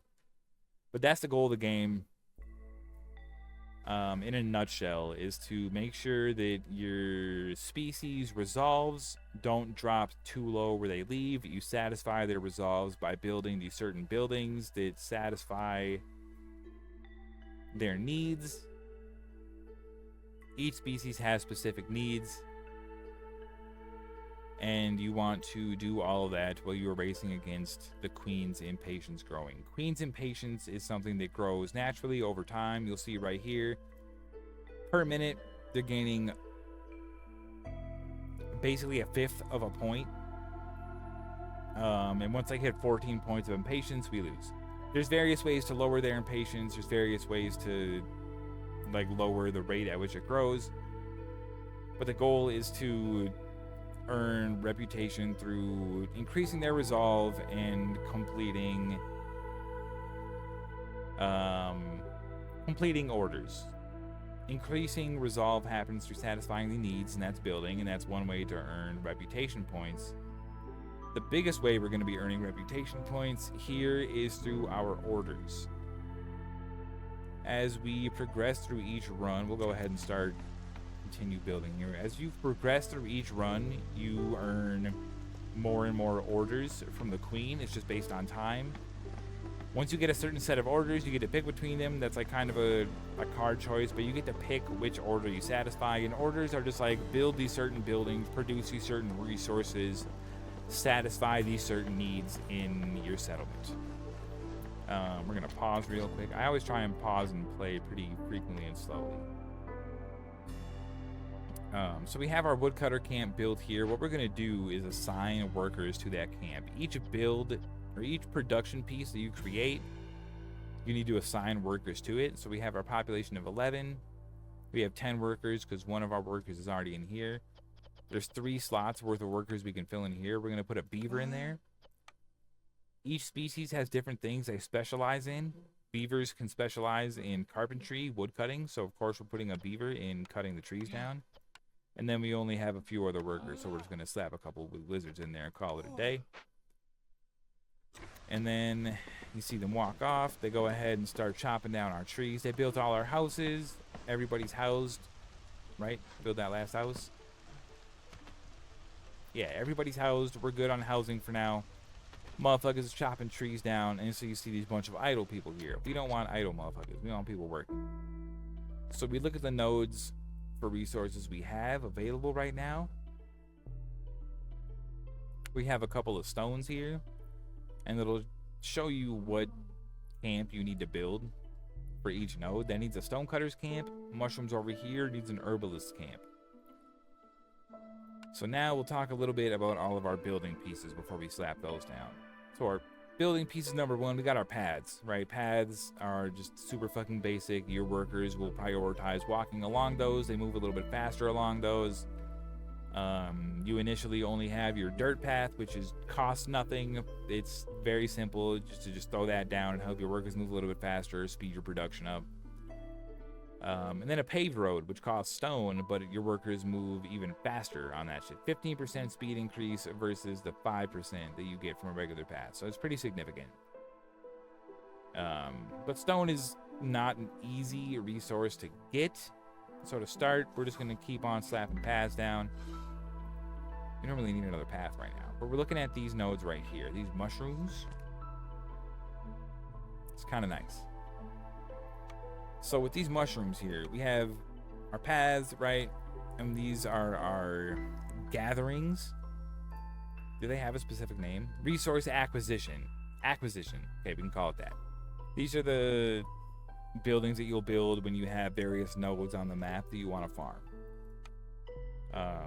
All the nodes have a specific type of camp they need. It looks kind of like a lot and overwhelming at first, but once you realize what you're looking at and like understand it, it's pretty simple. Our next tab is food production. As you uncover glades, some glades will have fertile soil. And fertile soil is somewhere where you can create farms out of these farm fields, and it's one of the buildings that you'll end up unlocking through your progression. Different types of farms. We only have the farm field right now because we haven't unlocked any farms yet. Our housing, we already built these shelters, but these are all the housing. These are essential buildings, by the way. Everything that we have unlocked from the start, these are classified in the category that we'll call essential buildings. And these are all buildings that are just in your blueprint collection from the get-go. So essential buildings are builds that you have right away, your starter deck, more or less. And you can unlock essential buildings as you progress and play more, and that's what the meta resources were for.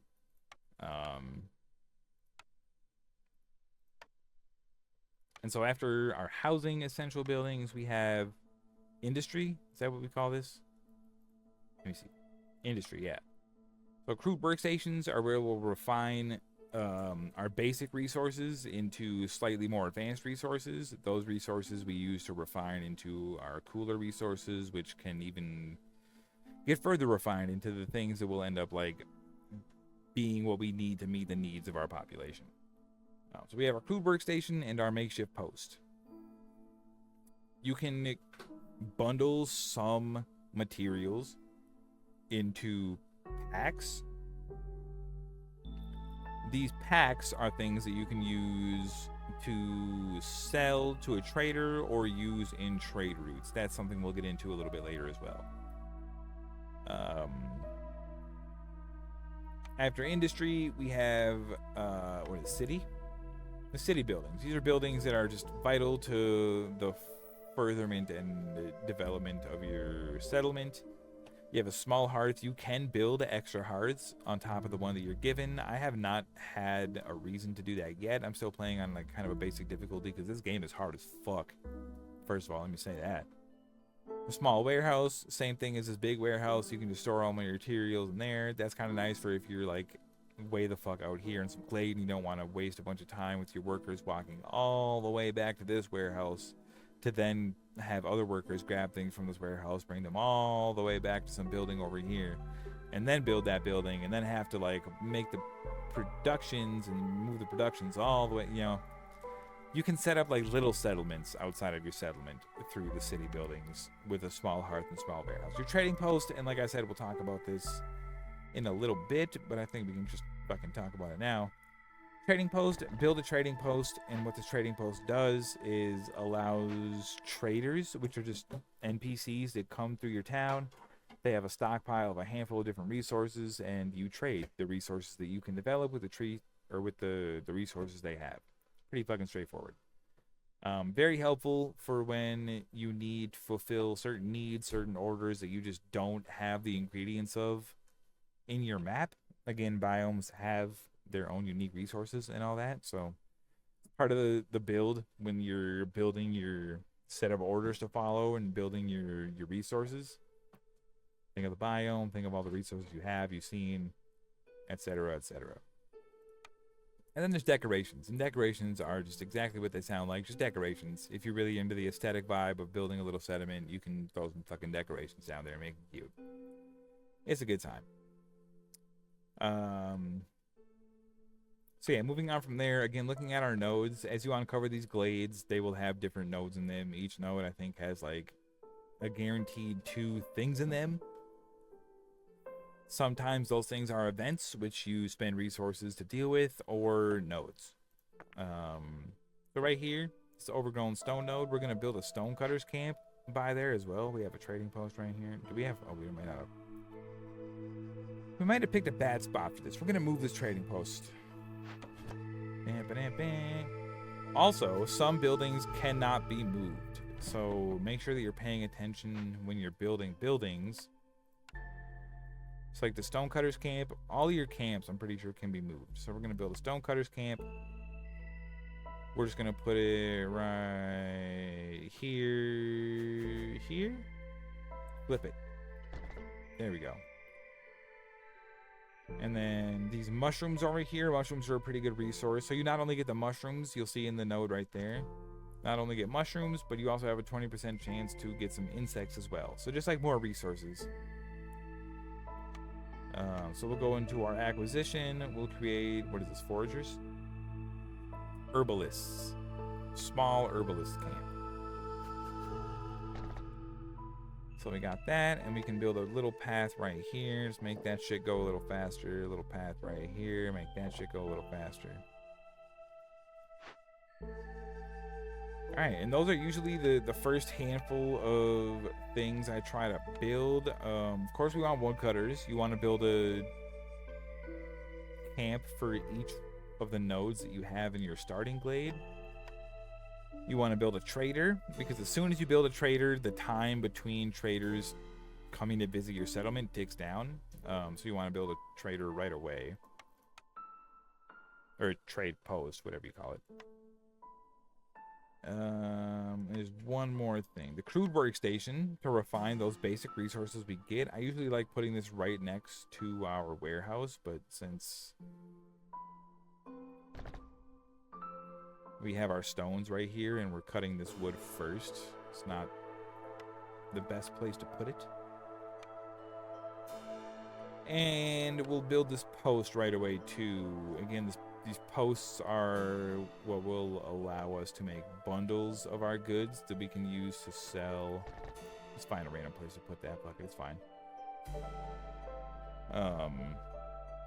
To sell and trade with our traders. So we want all that going right away. We got all that going.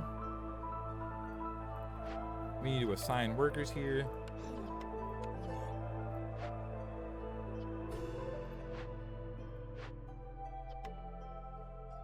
I usually prioritize making sure that all of the production camps are getting worked first. We can go ahead and play at a slow pace here. Trading post is working. Put one person on our workstation and one person on our post. But a slow progression, slow production. Each time you uncover a glade, once you cut down enough trees to get to and access a glade, you do gain more of the queen's impatience grows each time you uncover a glade. So you want to make sure that you're not just building into a glade right away when you don't have the juice for it to deal with it. Okay. So now we'll talk about basically our card rewards. First thing, orders. These are the things that we want to accomplish to progress and grow our settlement and earn reputation points at a very good rate. This first set of orders right here, just build a trading post. Easy. Deliver 5 amber. So we just want to have 5 amber in our pocket. Also pretty easy. This one actually seems a little bit easier. Just build 2 human houses and 2 beaver houses. But then we look at our rewards. This will give us 3 new villagers, just 10 bricks, and +2 production to our flour, which is actually really good. Not a bad perk. But tools, like I said, tools are pretty good to get.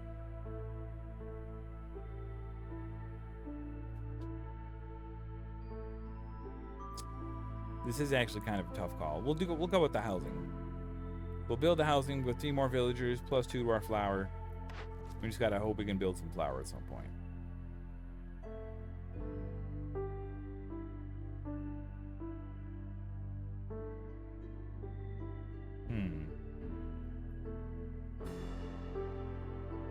So I think for this, we're going to take this exploration, just uncover 3 glades. That's much easier than making sure that we can complete 2 glade events. Glade events are just things when you uncover glades, they have events in them sometimes which require specific resources to deal with. If you don't have the resources, then you just can't deal with them. So it's not a very good objective to try and deal with right away unless you already know that you can produce a bunch of tools specifically, because tools are like the main thing that'll deal with glade events.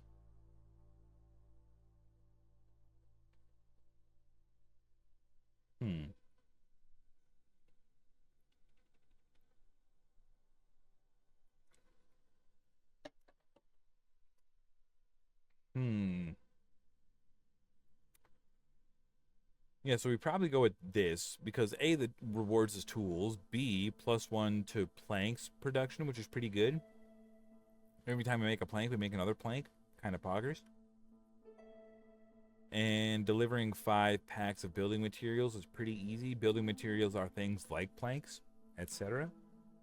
So that's not an easy, or that's not a hard objective to fulfill.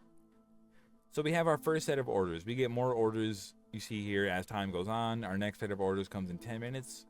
Nothing happens if you haven't completed orders by the time 10 minutes is up. But the faster you can complete orders, the better, because it gives you more reputation. Reputation, again, is the cool bar that you want to fill up. You fill this bar up, you win. So you want to maximize gaining reputation as fast as you can, as well as gaining a full reputation point means lowering the queen's impatience. Every time you get a full point of this, reputation points or cool points, the queen's impatience goes down a full point. So we want to make sure we can take orders that don't force us to wait. We want to make sure that the orders we take are orders we can complete, or that we have a way to deal with the fact that we're not going to complete that order. So we selected our first handful of orders. We have them all over here on the right hand side, kind of visible to us. We can select and deselect how visible those are.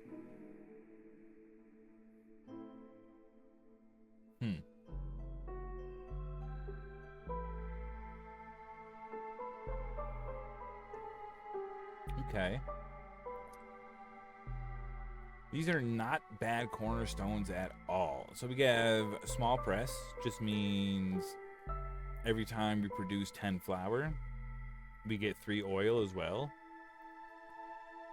We might just take that. Honestly, anything that produces stuff as you produce stuff is usually pretty fucking good. Zorg's secret ingredient, a mysterious ingredient discovered by the famous chef and businessman Zorg. Gain 10 skewers for every 10 pickled goods produced. Also still good, but not as good as small press, and we'll explain that why. So as you're gathering ingredients from the nodes that you uncover on the map, You get those just basic raw materials. You refine those raw materials into your ingredients. You use those ingredients to create your like refined goods, and these aren't like specific categories, by the way. I'm just like saying words. And those refined goods can sometimes also be further refined into better refined goods. So small press, for every 10 flour produced, you get 3 oil. Flour is like a very basic refined material. It's like one step of processing. So if we find any building in our rewards that produces flour, we find any source of grain, algae, any of the various items that we can use to make flour, then we have 2 items on production online already. Whereas pickled goods, that requires finding clay or something similar, refining that ingredient into pottery, or finding a way to refine things into, barrels, using those barrels or pottery that, we refine a thing into a thing that needs to be refined further into pickled goods. So we need to have access to almost like 4 ingredients in 2 specific buildings to make pickled goods. Once we start producing pickled goods, and then we have skewers online as well, which is really good. But at the beginning, I think it's more important to make sure that we can produce a couple of basic things. Once we start getting that, we can trade it with the trader, get better resources we don't have access to right away, fulfill needs that way. So we're going to click on small press. Bam. That's a cornerstone. So now if we're able to find any form of wheat, grain, anything that can be produced into flour, we're in business. We have our first set of orders. And so now we'll look at the next step, our buildings.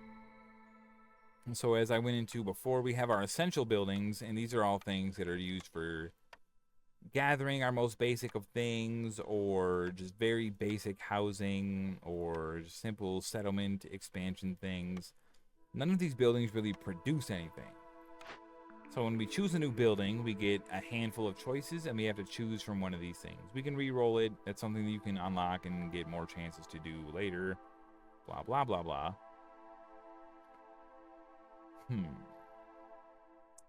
So we look at our choices. Each building blueprint that we take produces a handful of different things. So as we're picking our orders and looking at our buildings, we want to make sure that they line up so that the buildings that we choose to build can fulfill our orders, or they fulfill the needs of our population. Because if our population has their needs fulfilled above a certain threshold, which is this blue line, so like right now humans have 19 resolve. If it gets above that blue line through fulfilling their needs and keeping them happy, then we start to earn reputation.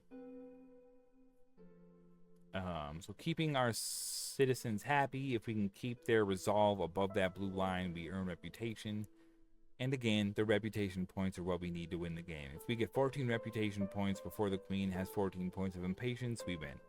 That's how we win the settlement. Seems like weird phrasing, winning a settlement, but it is what it is. Yeah, so looking at our buildings, sometimes it's worth just re-rolling right away. I see a rain mill here, and I think this is pretty good because this is a really good production of flour that syncs up with our first perk that we took very, very well. It also produces scrolls, which is a pretty decent resource to be able to produce, and paste. Paste is good for none of our dudes, so that's kind of a dead draw. But scrolls are good because they give us access to education. Beavers like education, and there's also a perk which gives education more good stuff. Scrolls also do more for us. I forget everything, but there's stuff. Okay. So that was our first building, and this is our next card reward. These card rewards sort of stack up as you progress. You get 3 right off the rip.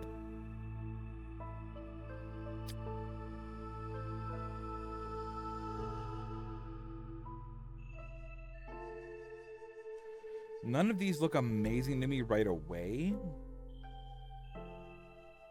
Plantation will be nice if we find fertile soil, but I think in the bit of experience I have right now, I don't think there's fertile soil in this biome. Maybe I just got unlucky on my last draw, but... And then the brewery, making ale and porridge is pretty nice. I think two of my... No, just one of my species has a need for porridge. Or I guess just complex foods. No, that is porridge specifically. But ale is good for beavers and humans.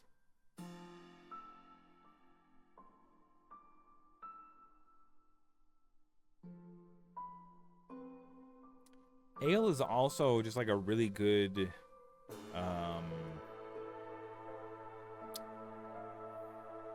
luxury resource. Luxury resources are things that can be bundled into packs to trade with the traders. There's a handful of different packs. There's like pack of crops, pack of building materials, and then leisure item packs are the most expensive and give you the most bang for the buck. And leisure is exactly what it sounds like. Things like the ale, or you can make wine or incense, things like that are just like not the basics, you know. So for now, we'll hold off on that building reward. We'll play a little bit. We'll go ahead and dip into one time.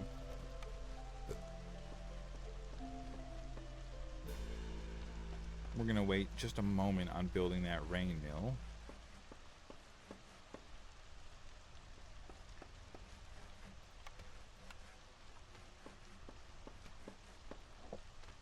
Give me some more pads.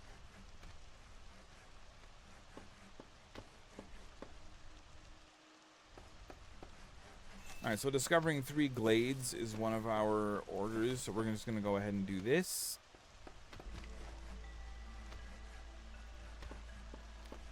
As soon as my builders break down this barrier, we're going to move our woodcutters camp into here so they can cut down even more wood and uncover our 3 glades. And we'll complete our first order.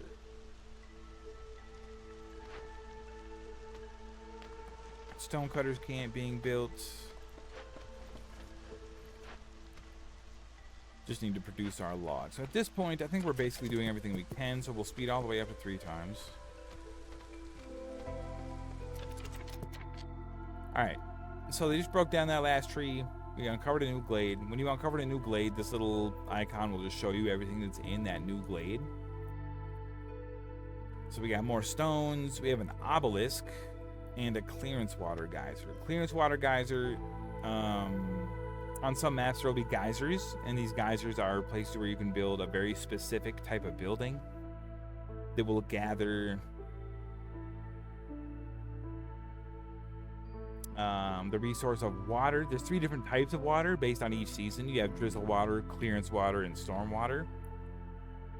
If you get a what is this called? A geyser pump. If you can put a geyser pump on a geyser, then you just have free access to that specific type of water consistently. And that water will then power production engines. Where's the production building?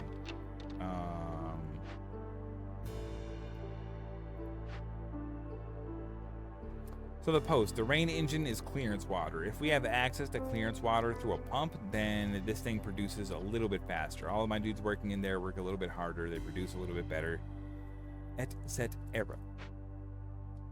So I'm gonna go ahead and slap a geyser pump on that right off the bat. It's gonna take a little bit before that's online because we need planks and we need wood to produce planks. We produce planks kind of slow because we only have 1 person working there. But this is the progression. So from this point, we can move our woodcutter camp into here, like we were saying.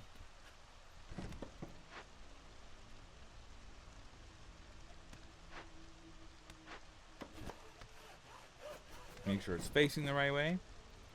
Alright, and this is the glade event. It's obelisk. The glade event requires certain materials, like I said, which we don't have any of right here. Or we tear it down, which we can do. We just need some rocks. What does this obelisk give us? Decreases hostility by 10 points and increases the ancient heart's resistance by 100. Ooh, it's not bad. But honestly, yeah, would I rather well, we don't have the things to deal with it otherwise, so we're just going to do this, and we'll assign our one worker to it, and that's where our wood is going to go for a while. So we have our worker assigned, we selected which option we're going to do. We're going to tear it down instead of make the offering, just because we don't have the shit to make the offering. And in tearing it down, we get a handful of various types of goods. Send it.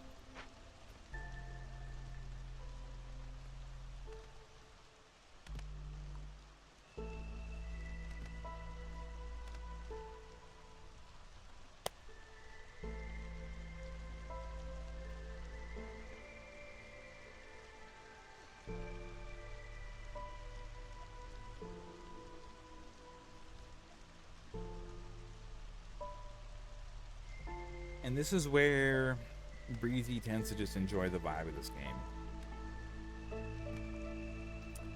I like these moments where you're playing a game. It's like borderline idler, but you're still kind of waiting for specific things to happen. You know, you're still kind of paying attention, but you're not like, you're not getting tech checked all the time where it's like, do you know all the stupid fucking minor details that go into making sure that you can just fucking move left correctly and fast enough?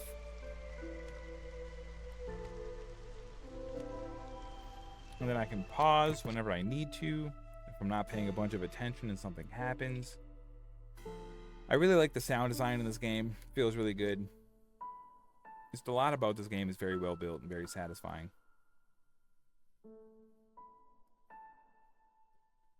And I fear that because it's not like a fast-paced, action-y game, it's not going to get the attention and the love it deserves.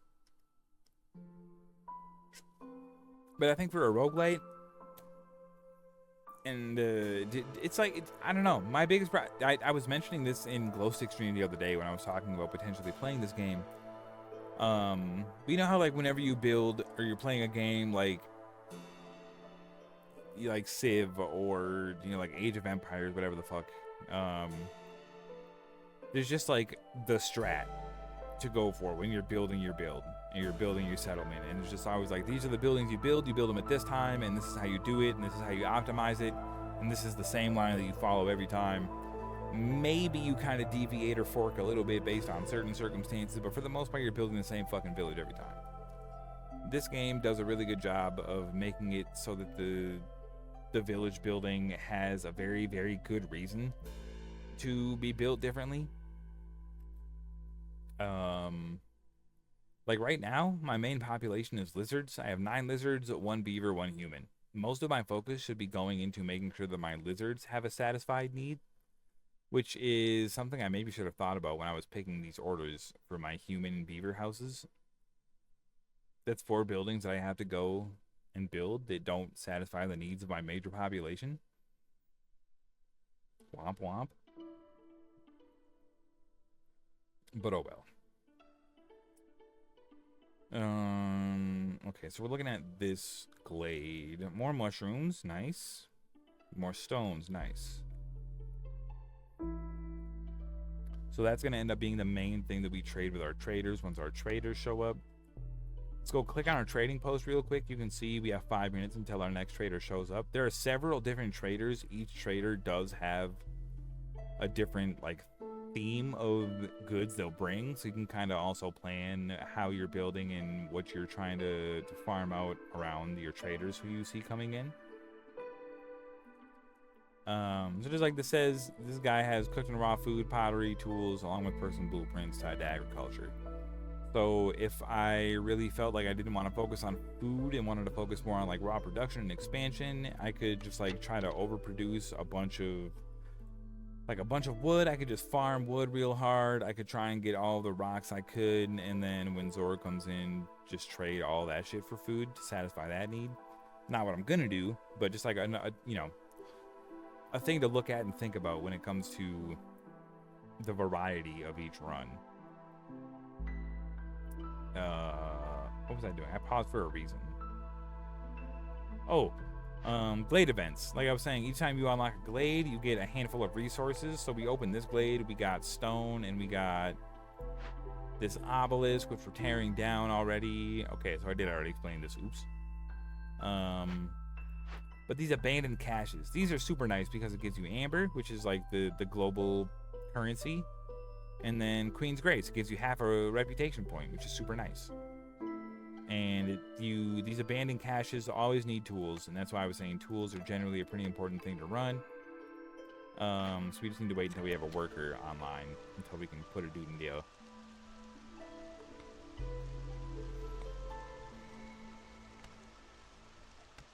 Alright, we're back just chilling for a sec.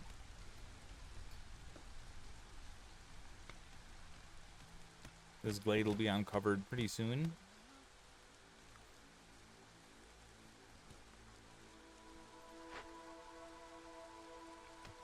My boy right there just tearing that shit down. You see him going to town on that?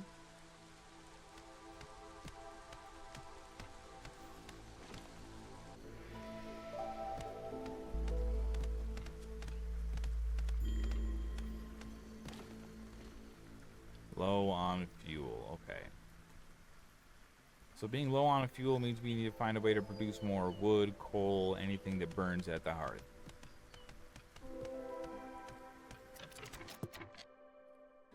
Okay, we will pause again. So we got stormwater geysers, kind of nice. We also got an algae pond, which is pretty good. Good source of algae, which is for our wheat, our flour.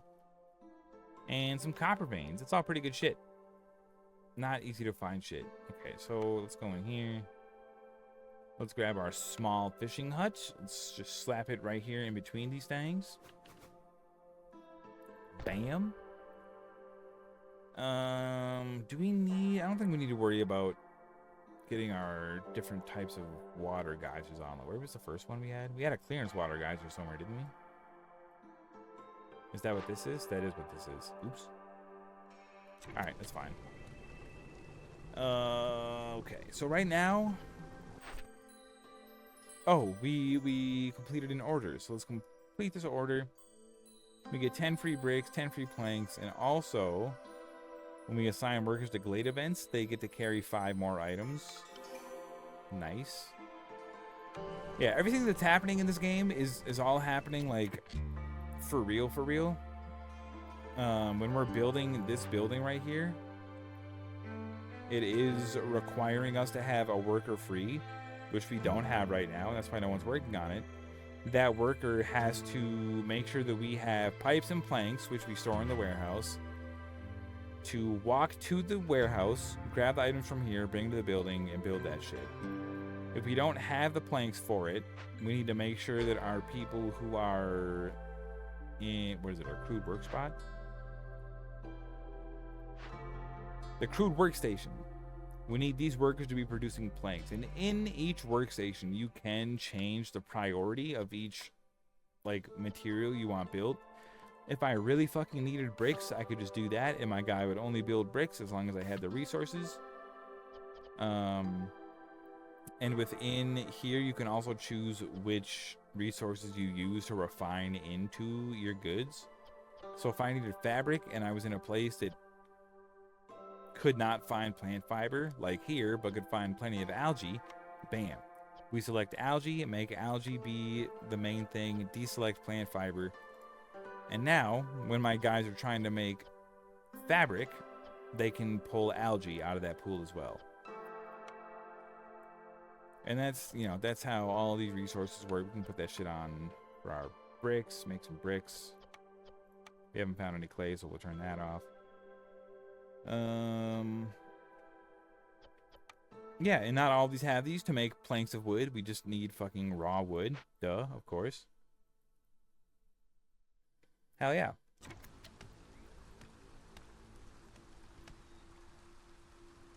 And so in completing an order, we lowered the queen's impatience, and we also got a new blueprint. Let's look at this a little bit. So I think we're going to take this herbalist's camp because we have seen several mushroom nodes. We'll explain something a little bit more here. In our resource acquisition, There are a couple of camps that are just like major camps already. Your woodcutters, your stonecutters, and your harvesters camp, they can always just be built on any size node. All the rest of our camps, from our small fishing hut up to our foragers, I should just name them. The foragers camp, herbalist camp, trippers camp, and small fishing hut. There is a larger version of all of those camps that you can build through your blueprint unlocks that allow you to access the large versions of these nodes. You'll see this says algae pond small. There's algae pond large, as well as basically every other resource has a large version. You cannot mine from the large version if you don't have the upgraded version of these camps. And so because we've seen mushrooms in 2 different nodes, I'm assuming this is going to be a pretty mushroom heavy map. So we're going to select our herbalist camp. So if we see a large mushroom node, we can farm it.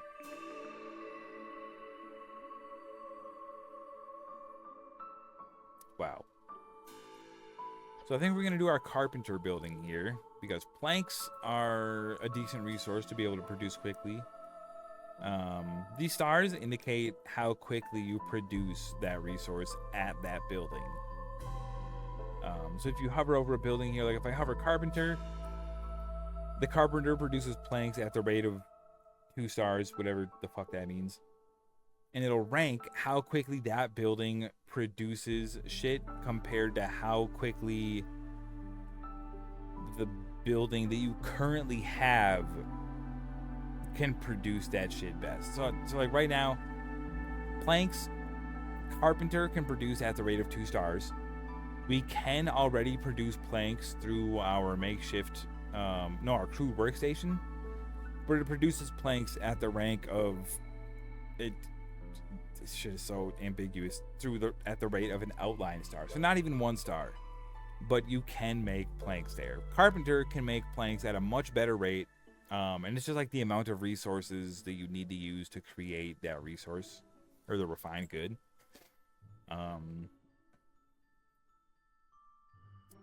So carpenter produces planks a lot better. It produces tools. If it's a plus, that means we don't have anything that produces that resource at all yet. Like I was saying earlier, tools are a very good resource to have because it helps get our abandoned caches sent back to the city for reputation points. Very nice. And pack of luxury goods, which is just really good money. And so we'll click on that.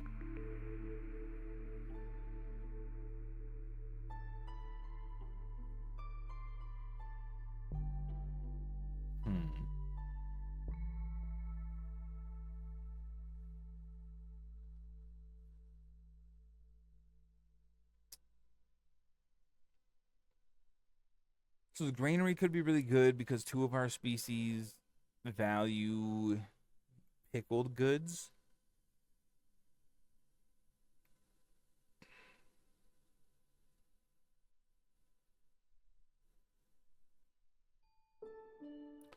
We have already uncovered copper, so the stamping mill might just be the play there to make our copper bars so that we can refine those into our tools. That's pretty good immediate progression. Yeah, we're picking that. Alright.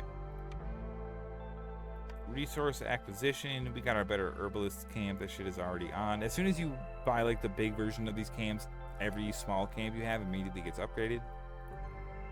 So that's nice. For our mines, you build those directly on top of the resource. So to get this copper, we're going to build a mine right here, plain and simple.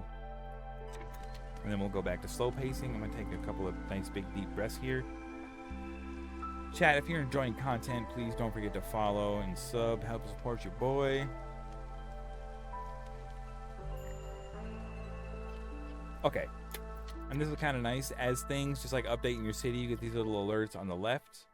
No gathering nodes near Stonecutter's camp. That's good news for us because that means we've gathered all that stone.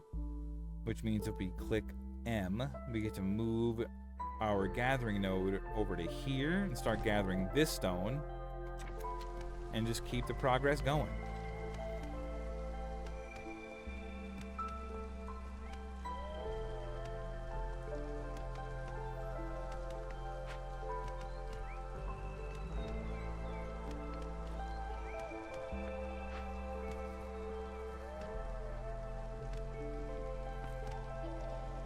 We're already working on some packs of building materials. That's good.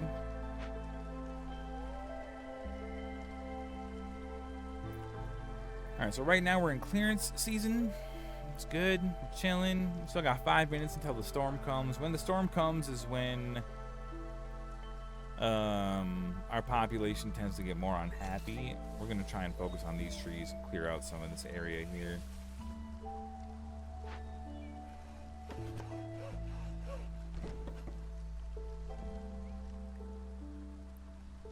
There we go. Start making our way towards this glade, this dangerous glade. Did I have people working on this already? No, we didn't have a free guy. Why don't we have a free guy? What do they work? Oh shit. Okay, perfect timing. You also occasionally get newcomers. And these are just random dudes you get to add into your village. We're gonna take 2 new lizards and 1 new human, and they're also bringing a piece of amber, 3 coal, 4 leather. Every now and then you get these newcomers that come into your camp. They bring a handful of different villagers and some stuff, some resources. And so we got some builders at work now. We can assign somebody to this expanded cache, get that shit going.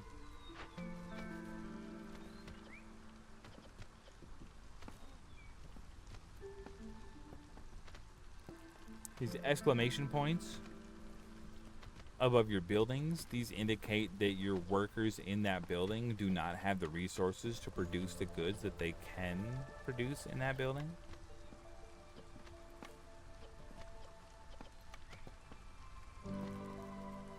And we want packs of building materials, so we're gonna change that a little. Oh shit, we forgot to click investigate. Thank you, alerts. All right, chat, I'll be right back. I gotta go potty real quick. BRB.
All right.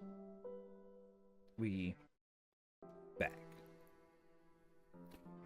All right, where we at? I think we're at a pretty chill point. We can probably just kick into it one time. Oh shit, our trader's here. All right, let's look at that. So when our traders show up, you know, they have their handful of goods that they have, our handful of goods. We can trade against that. And then traders also come with a handful of perks or blueprints. Ooh.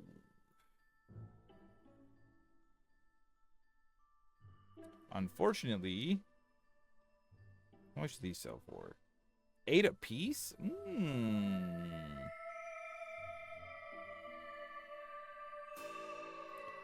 This +2 to ale production seems pretty good for us. Let's check something here. If you ever need to check what ingredients are good for what, you can come up here into this recipes tab. You click on this little book right here, recipes, and there's 2 different categories: product, things that you make, and ingredients, just the raw materials.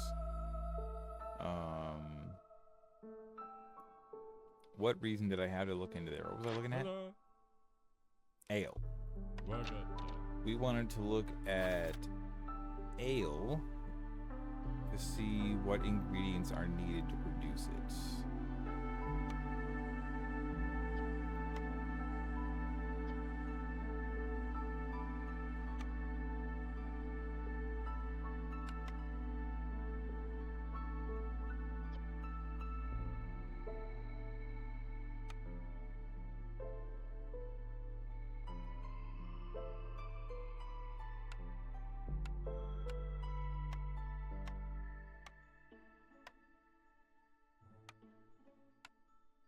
Oh, we want to click show all so we can see all the categories.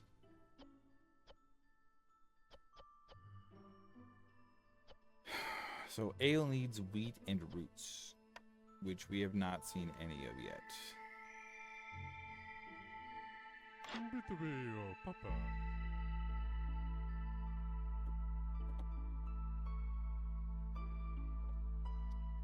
So then we might just skip everything on this trader. That's fine.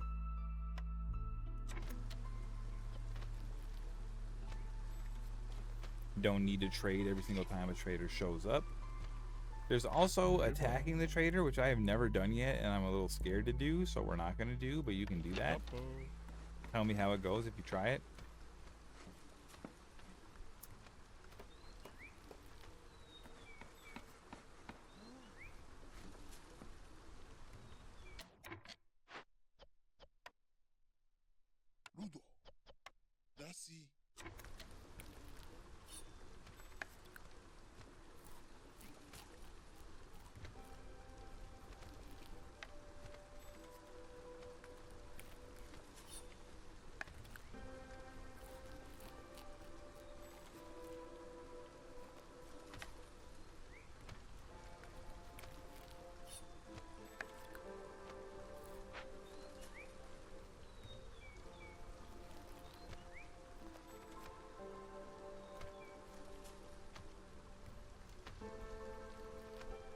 Real quick, I think we build a path from here just all the way out to here.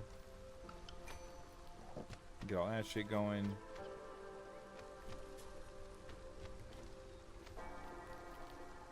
Ooh, new orders? Okay.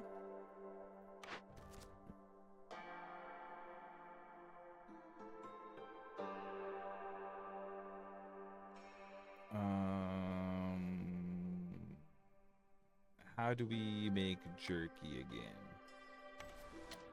This recipes tab is your best friend. You must become very familiar with it. So we look at jerky. Show all. Jerky needs insects and meat. Insects we're kind of getting. Maybe have 14 in the bank right now. I don't know if that's good enough.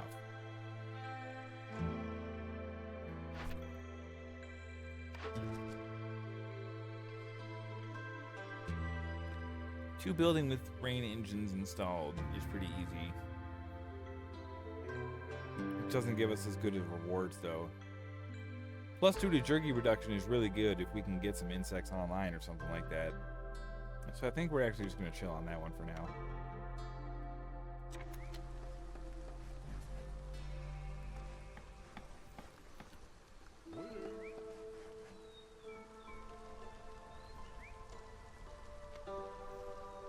One worker, 2 unhoused. Oh no, poor guys.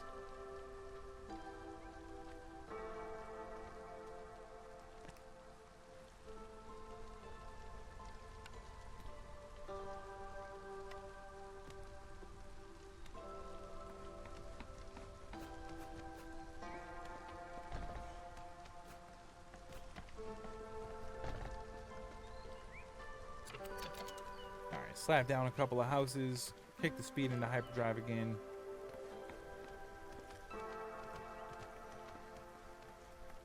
Alright, we got enough pack of building materials. 4 more tools, 20 bricks, +1 to plank production. Very nice.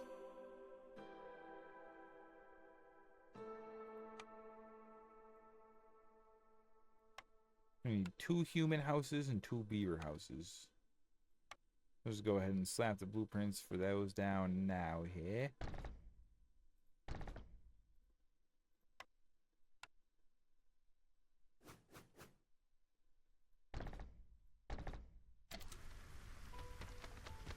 Then as the dudes produce and create more stuff.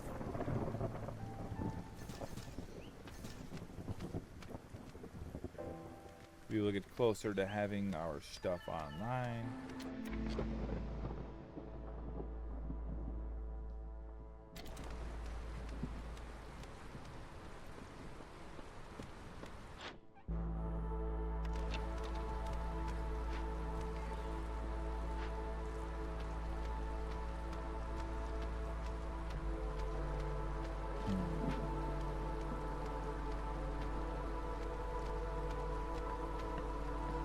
Needs more beavers.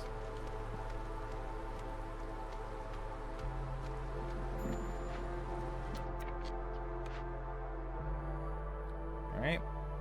Brother over here's gotten all them mushrooms. So we'll do another do right schmeow. Gather all them mushrooms.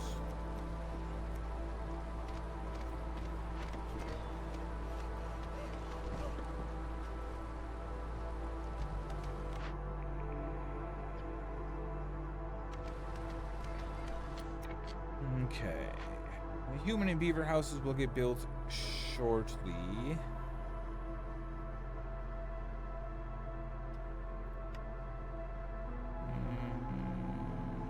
We're not producing the mine or the copper yet, so we'll just keep gathering material for a little bit.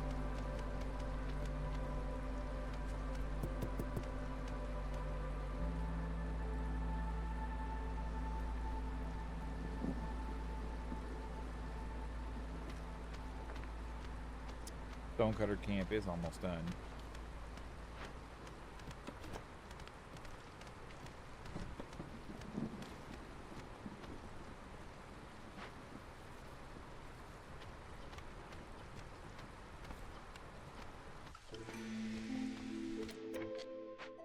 All right, new cornerstone. Nice. Get our scaling going a little bit.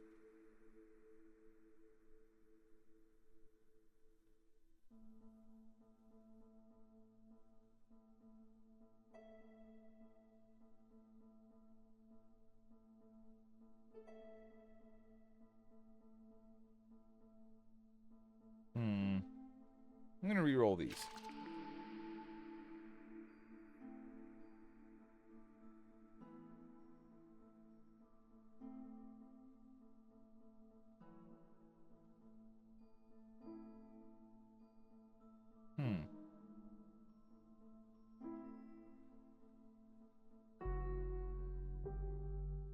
Yeah, give me the rooty ground. More wood, but be produce just a little bit slower when it comes to food. I don't think we build many farms here anyway.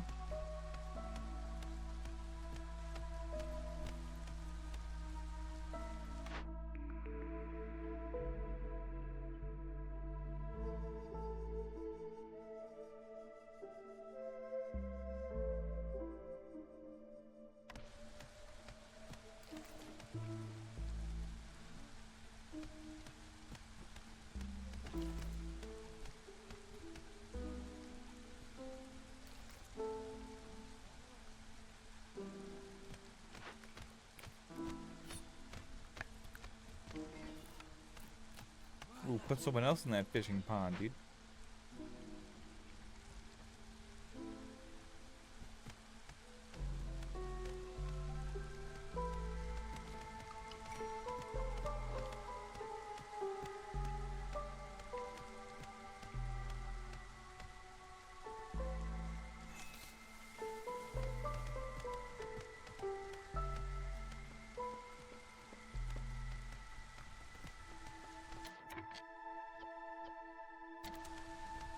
Oh, I was about to say, what's taking these houses so long to get built?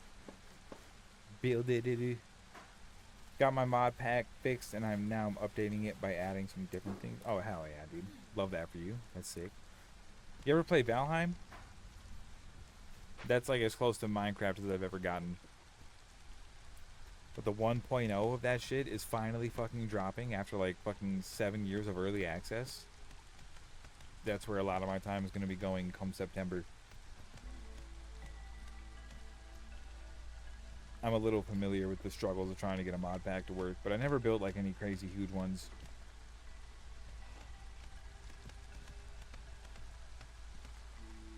Oh, we have newcomers. They've been chilling. Ooh, 3 beavers. Nice. That helps a lot with wood cutting. Doink. Doink. 3 beavers.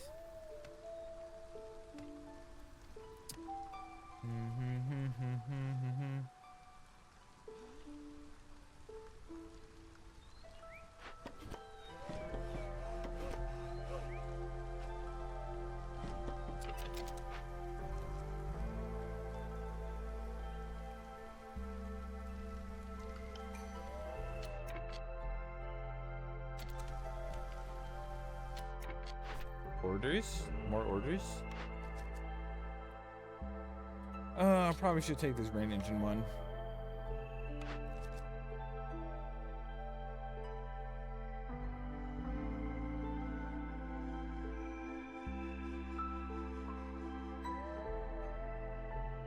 Keep lizards resolve above 16 for 30 seconds. It's gonna be hard.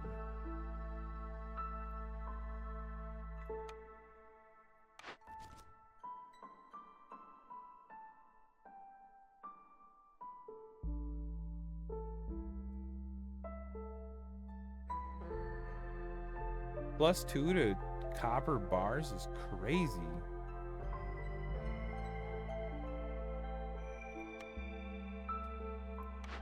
Build a couple rain collectors, easy peasy.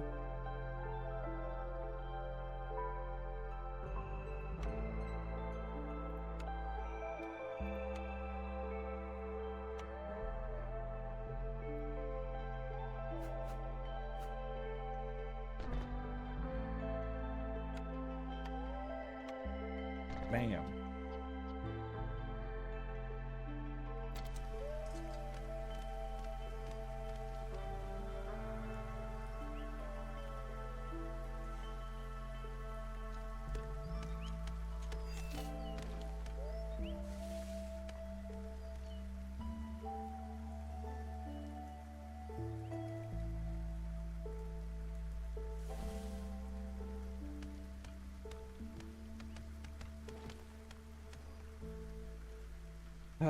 Okay.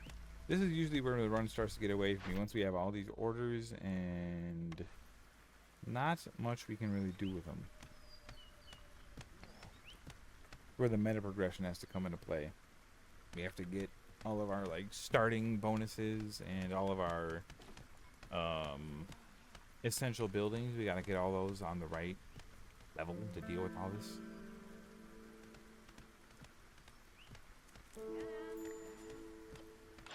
Sahilda.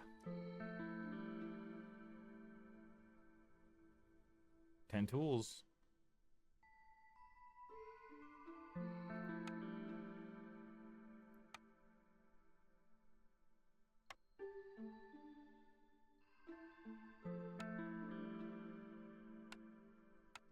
Cannot afford.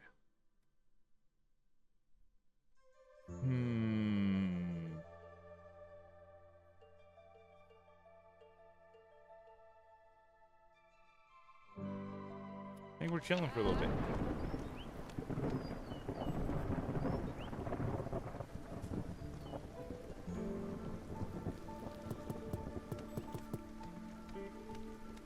What difficulty is this? This is just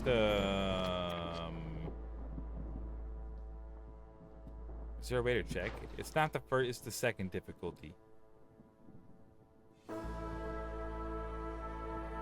Pioneer? It's Settler Pioneer, right? Settler Pioneer something Viceroy? I don't remember. I'm just slaying one of those real quick.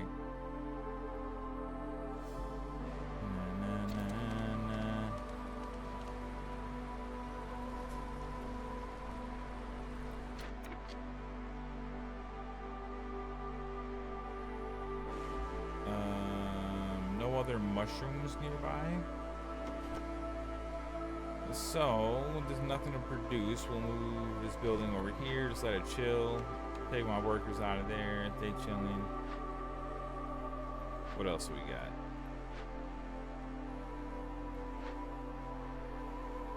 Alright, my boys are just building for a minute. Settler, Pioneer, Veteran, etc. Hell yeah. Okay, yeah, it's Pioneer. It is Pioneer, dude. We're doing our friggin' best. We just got to the point of over-explaining all of the basic stuff for all of the homies who are watching for the first time. This is my first time streaming this game. Got maybe like 20-ish hours in it so far. So I feel like I understand the basics enough to try and introduce it to the homies. Yeah, I hope more homies start playing it. I think it's a pretty good game.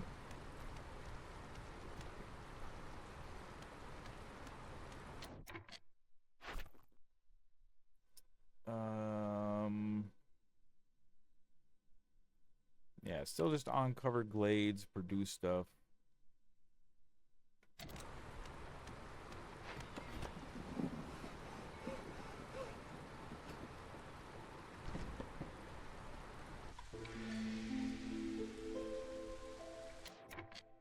Alright, we're back into drizzle. That's when we want these things to start getting built and finished.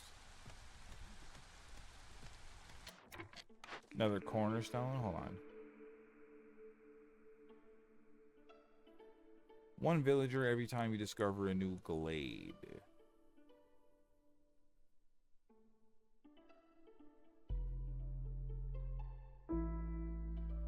Yeah. I like workers right now. Kind of starting to think we should build another woodcutter camp.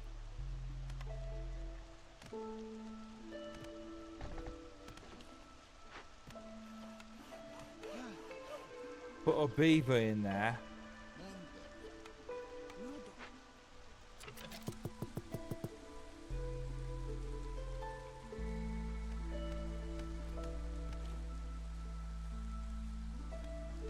What's this? Geyser pump.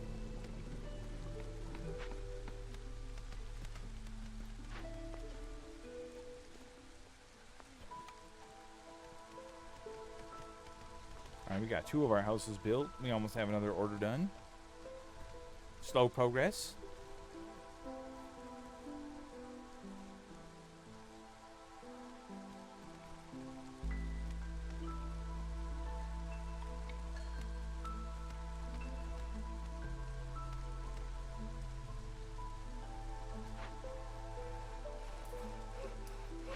Oh, they haven't built this one yet. What the, oh, we're out of, oh shit. We're out of parts. There's some parts. There we go.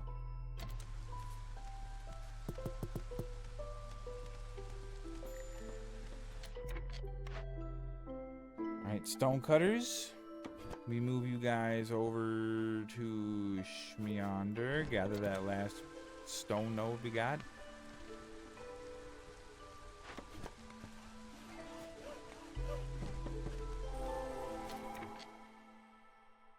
Alright, we got some meat. That's good for our lizards. Some wheat. And a small abandoned cache. We will immediately assign a couple of goofies to. Go take care of that, please.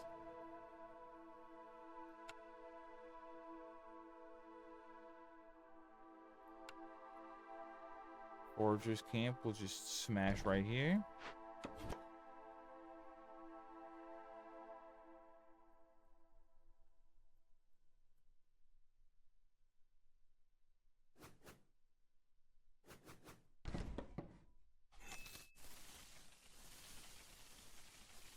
Try and clear out a nice little chunk of some of this stuff.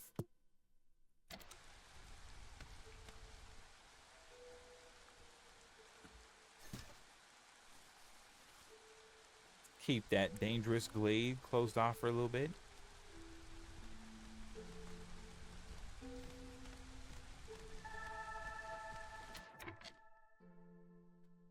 So many sound effects. What was that one?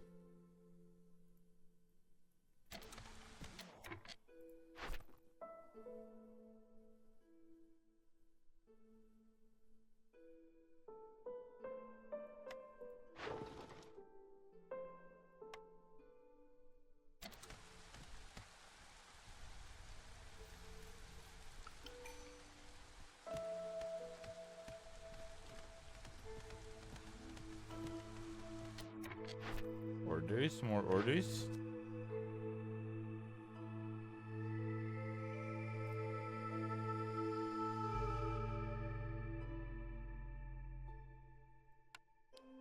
I believe we can complete 10 trade routes.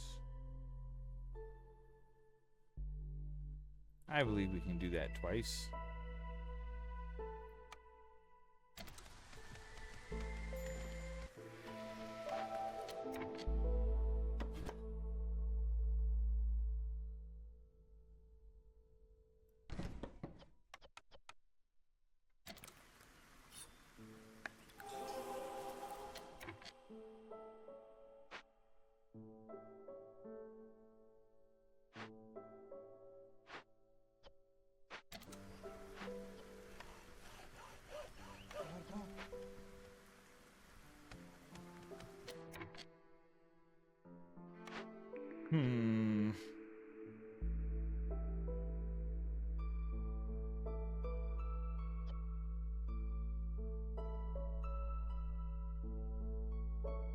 A lot of these choices are pretty good, but I think we're chilling on this blueprint for a little bit. Yo, what up, K-Man? What's good, brother? Thank you for that, long boy. He's vibing. Hell yeah, dude. Big boy, long boy, vibing.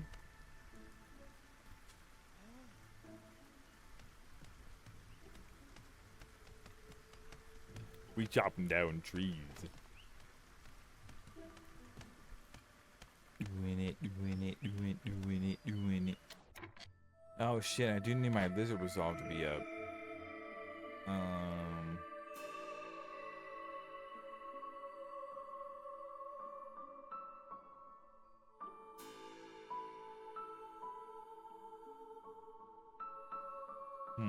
Let's reroll. Oh, I regret it. We need to make a monastery, don't we?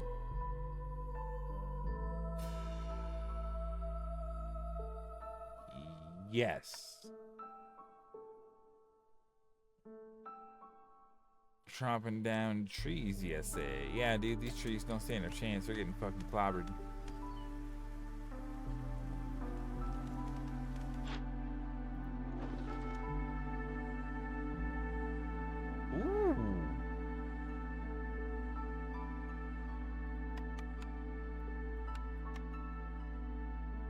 That is some very worthwhile juice. Hell yeah, dude. Making money.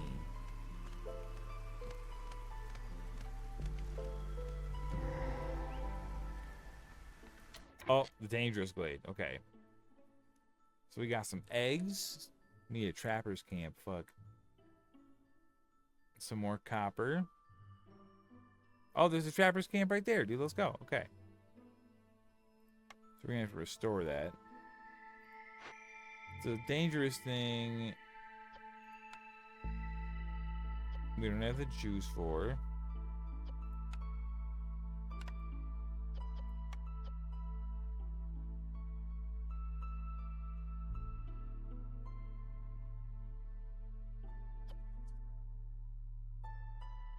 Yeah, I don't have any luxury goods, so we can't really do that.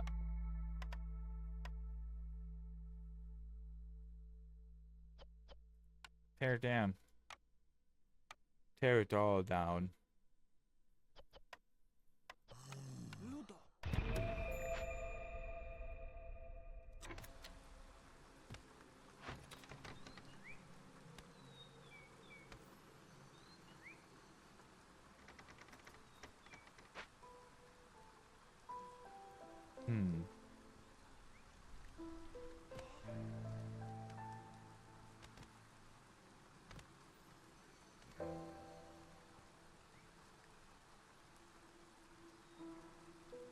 Yeah, I'm definitely seeing a lot of potential for this run starting to go down.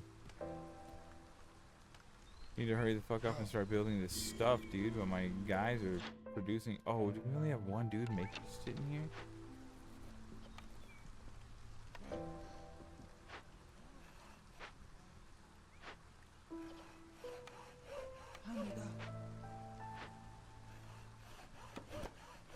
All right, beavers, get to work.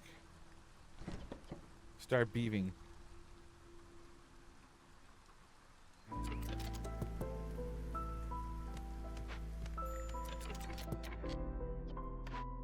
think we're about to lose our lizards, dude. Oh my god.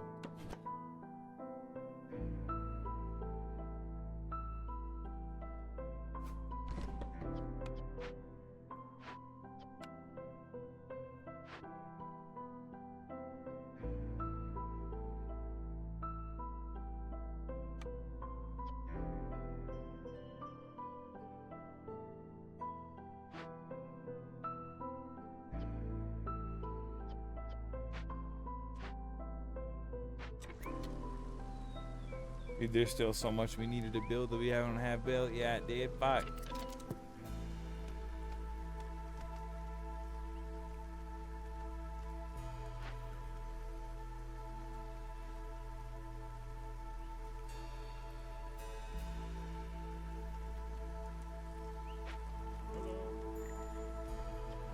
Hello.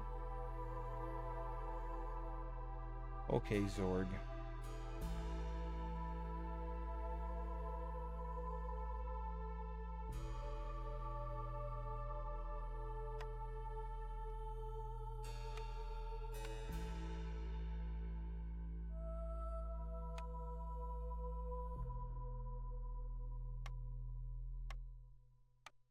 Oh my god.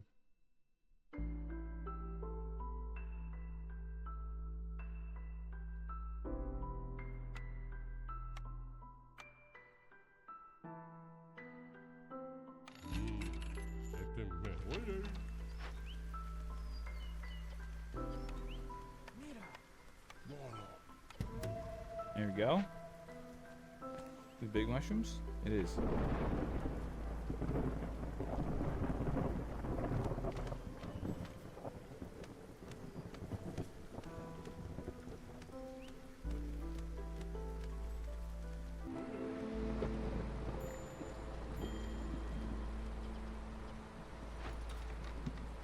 Ay, ay.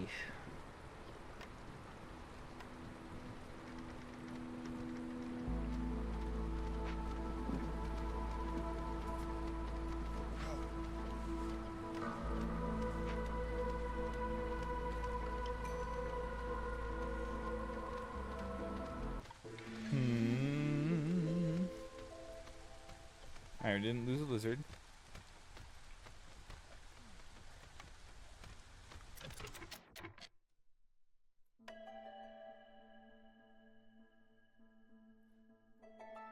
Okay. Cornerstone.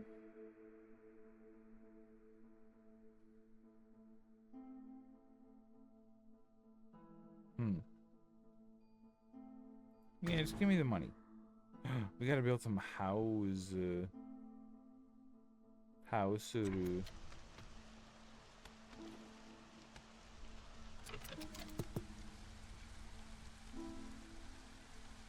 More like we just need this house to hurry up and get built.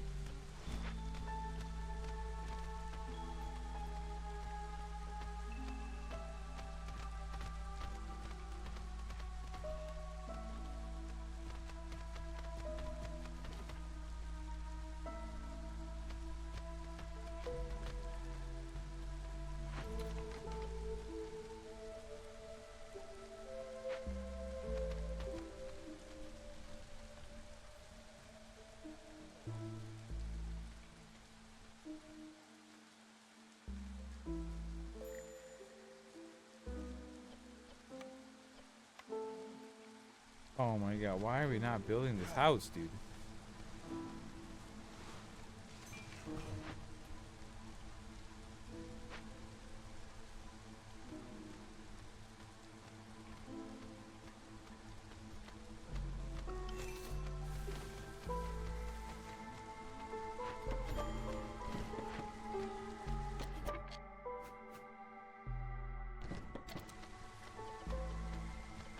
Oh, we did lose a dude.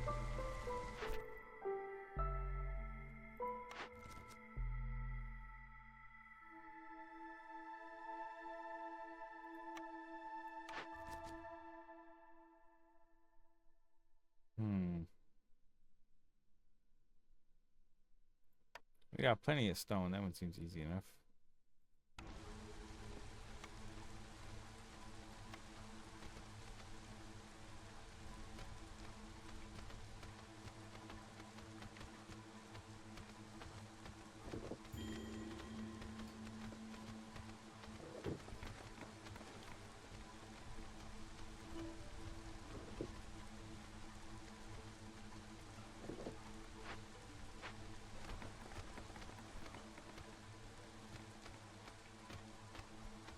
Stone roads.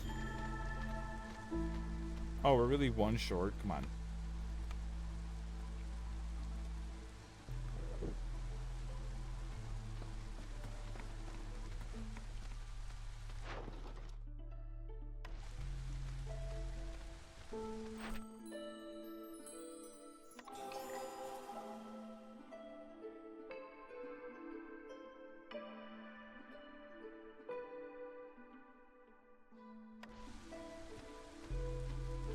Rain collectors need to hurry up and get built, dude.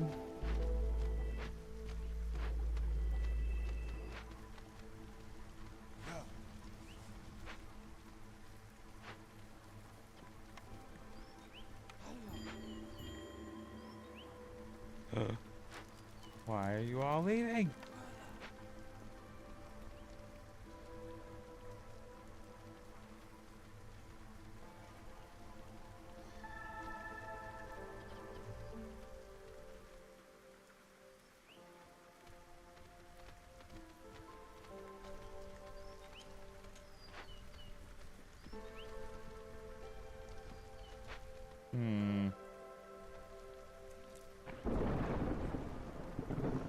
I'm a little worried, dude, not gonna lie.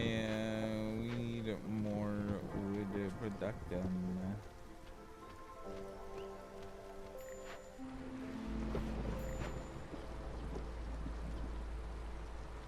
We might just lose right here.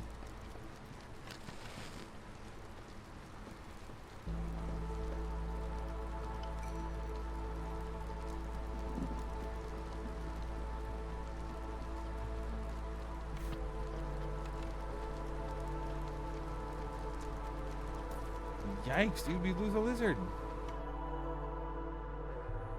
Ooh, parts, hell yeah. Oh, we have an order completed.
They keep offering me smelter, so I think we need to take smelter.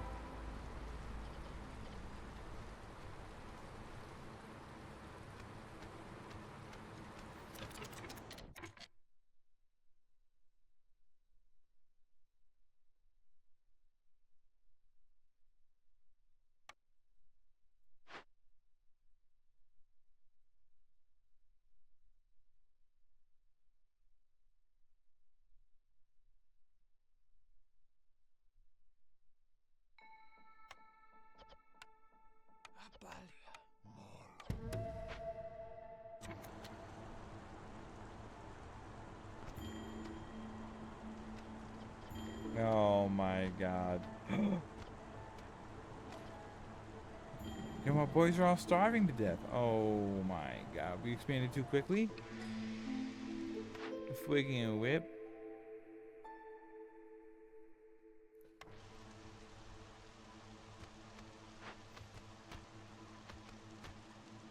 No, yeah, I think our goose is cooked.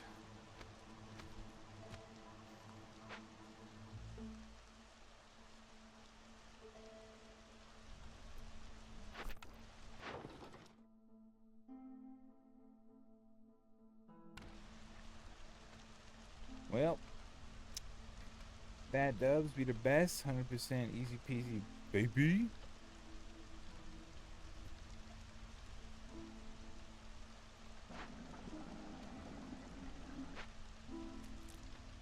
We very quickly hit the point of no return, I think.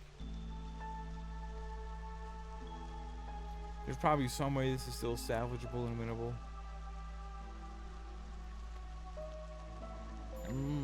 But of that I am not sure. A lot of my dudes are dying. I don't like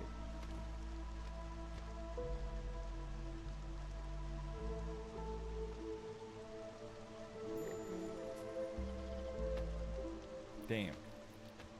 Clobbered.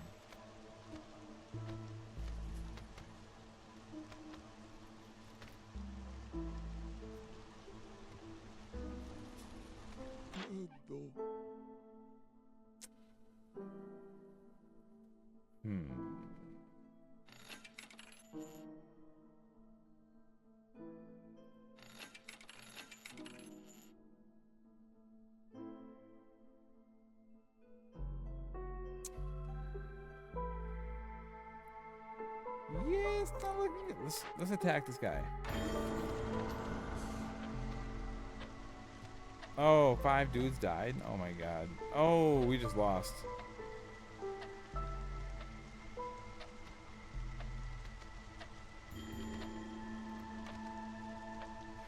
Well, I've never tried attacking a trader, and now we know what that does, and GG. Fat dubs be the best.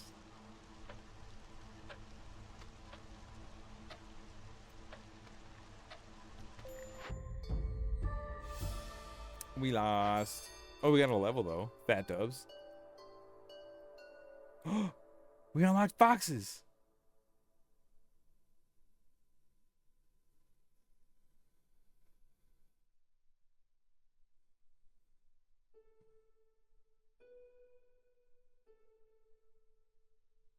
They're immune to hostility? Okay.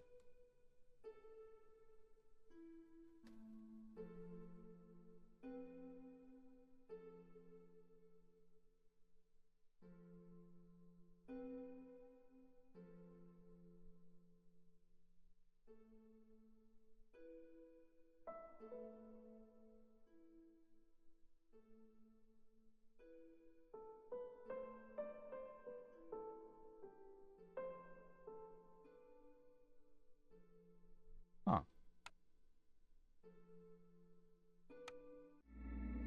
Neat. All right, we unlocked some more stuff, and yeah, that's not a bad spot to call it, I guess. Sorry, we kind of fell off of over-explaining the run like we were doing in the very beginning, but once we got all the main shit out of the way, it was kind of just like doing what we did until the run was over, and we got a fat dub, because we always win, 100% easy peasy. So yeah, that's Against the Storm. This is what I've been doing in my free time lately. We're probably not going to be streaming this too often. We'll probably go back to playing. Honestly, we got to get High on Life back on the shit, because we're going to do the Let's Play of High on Life.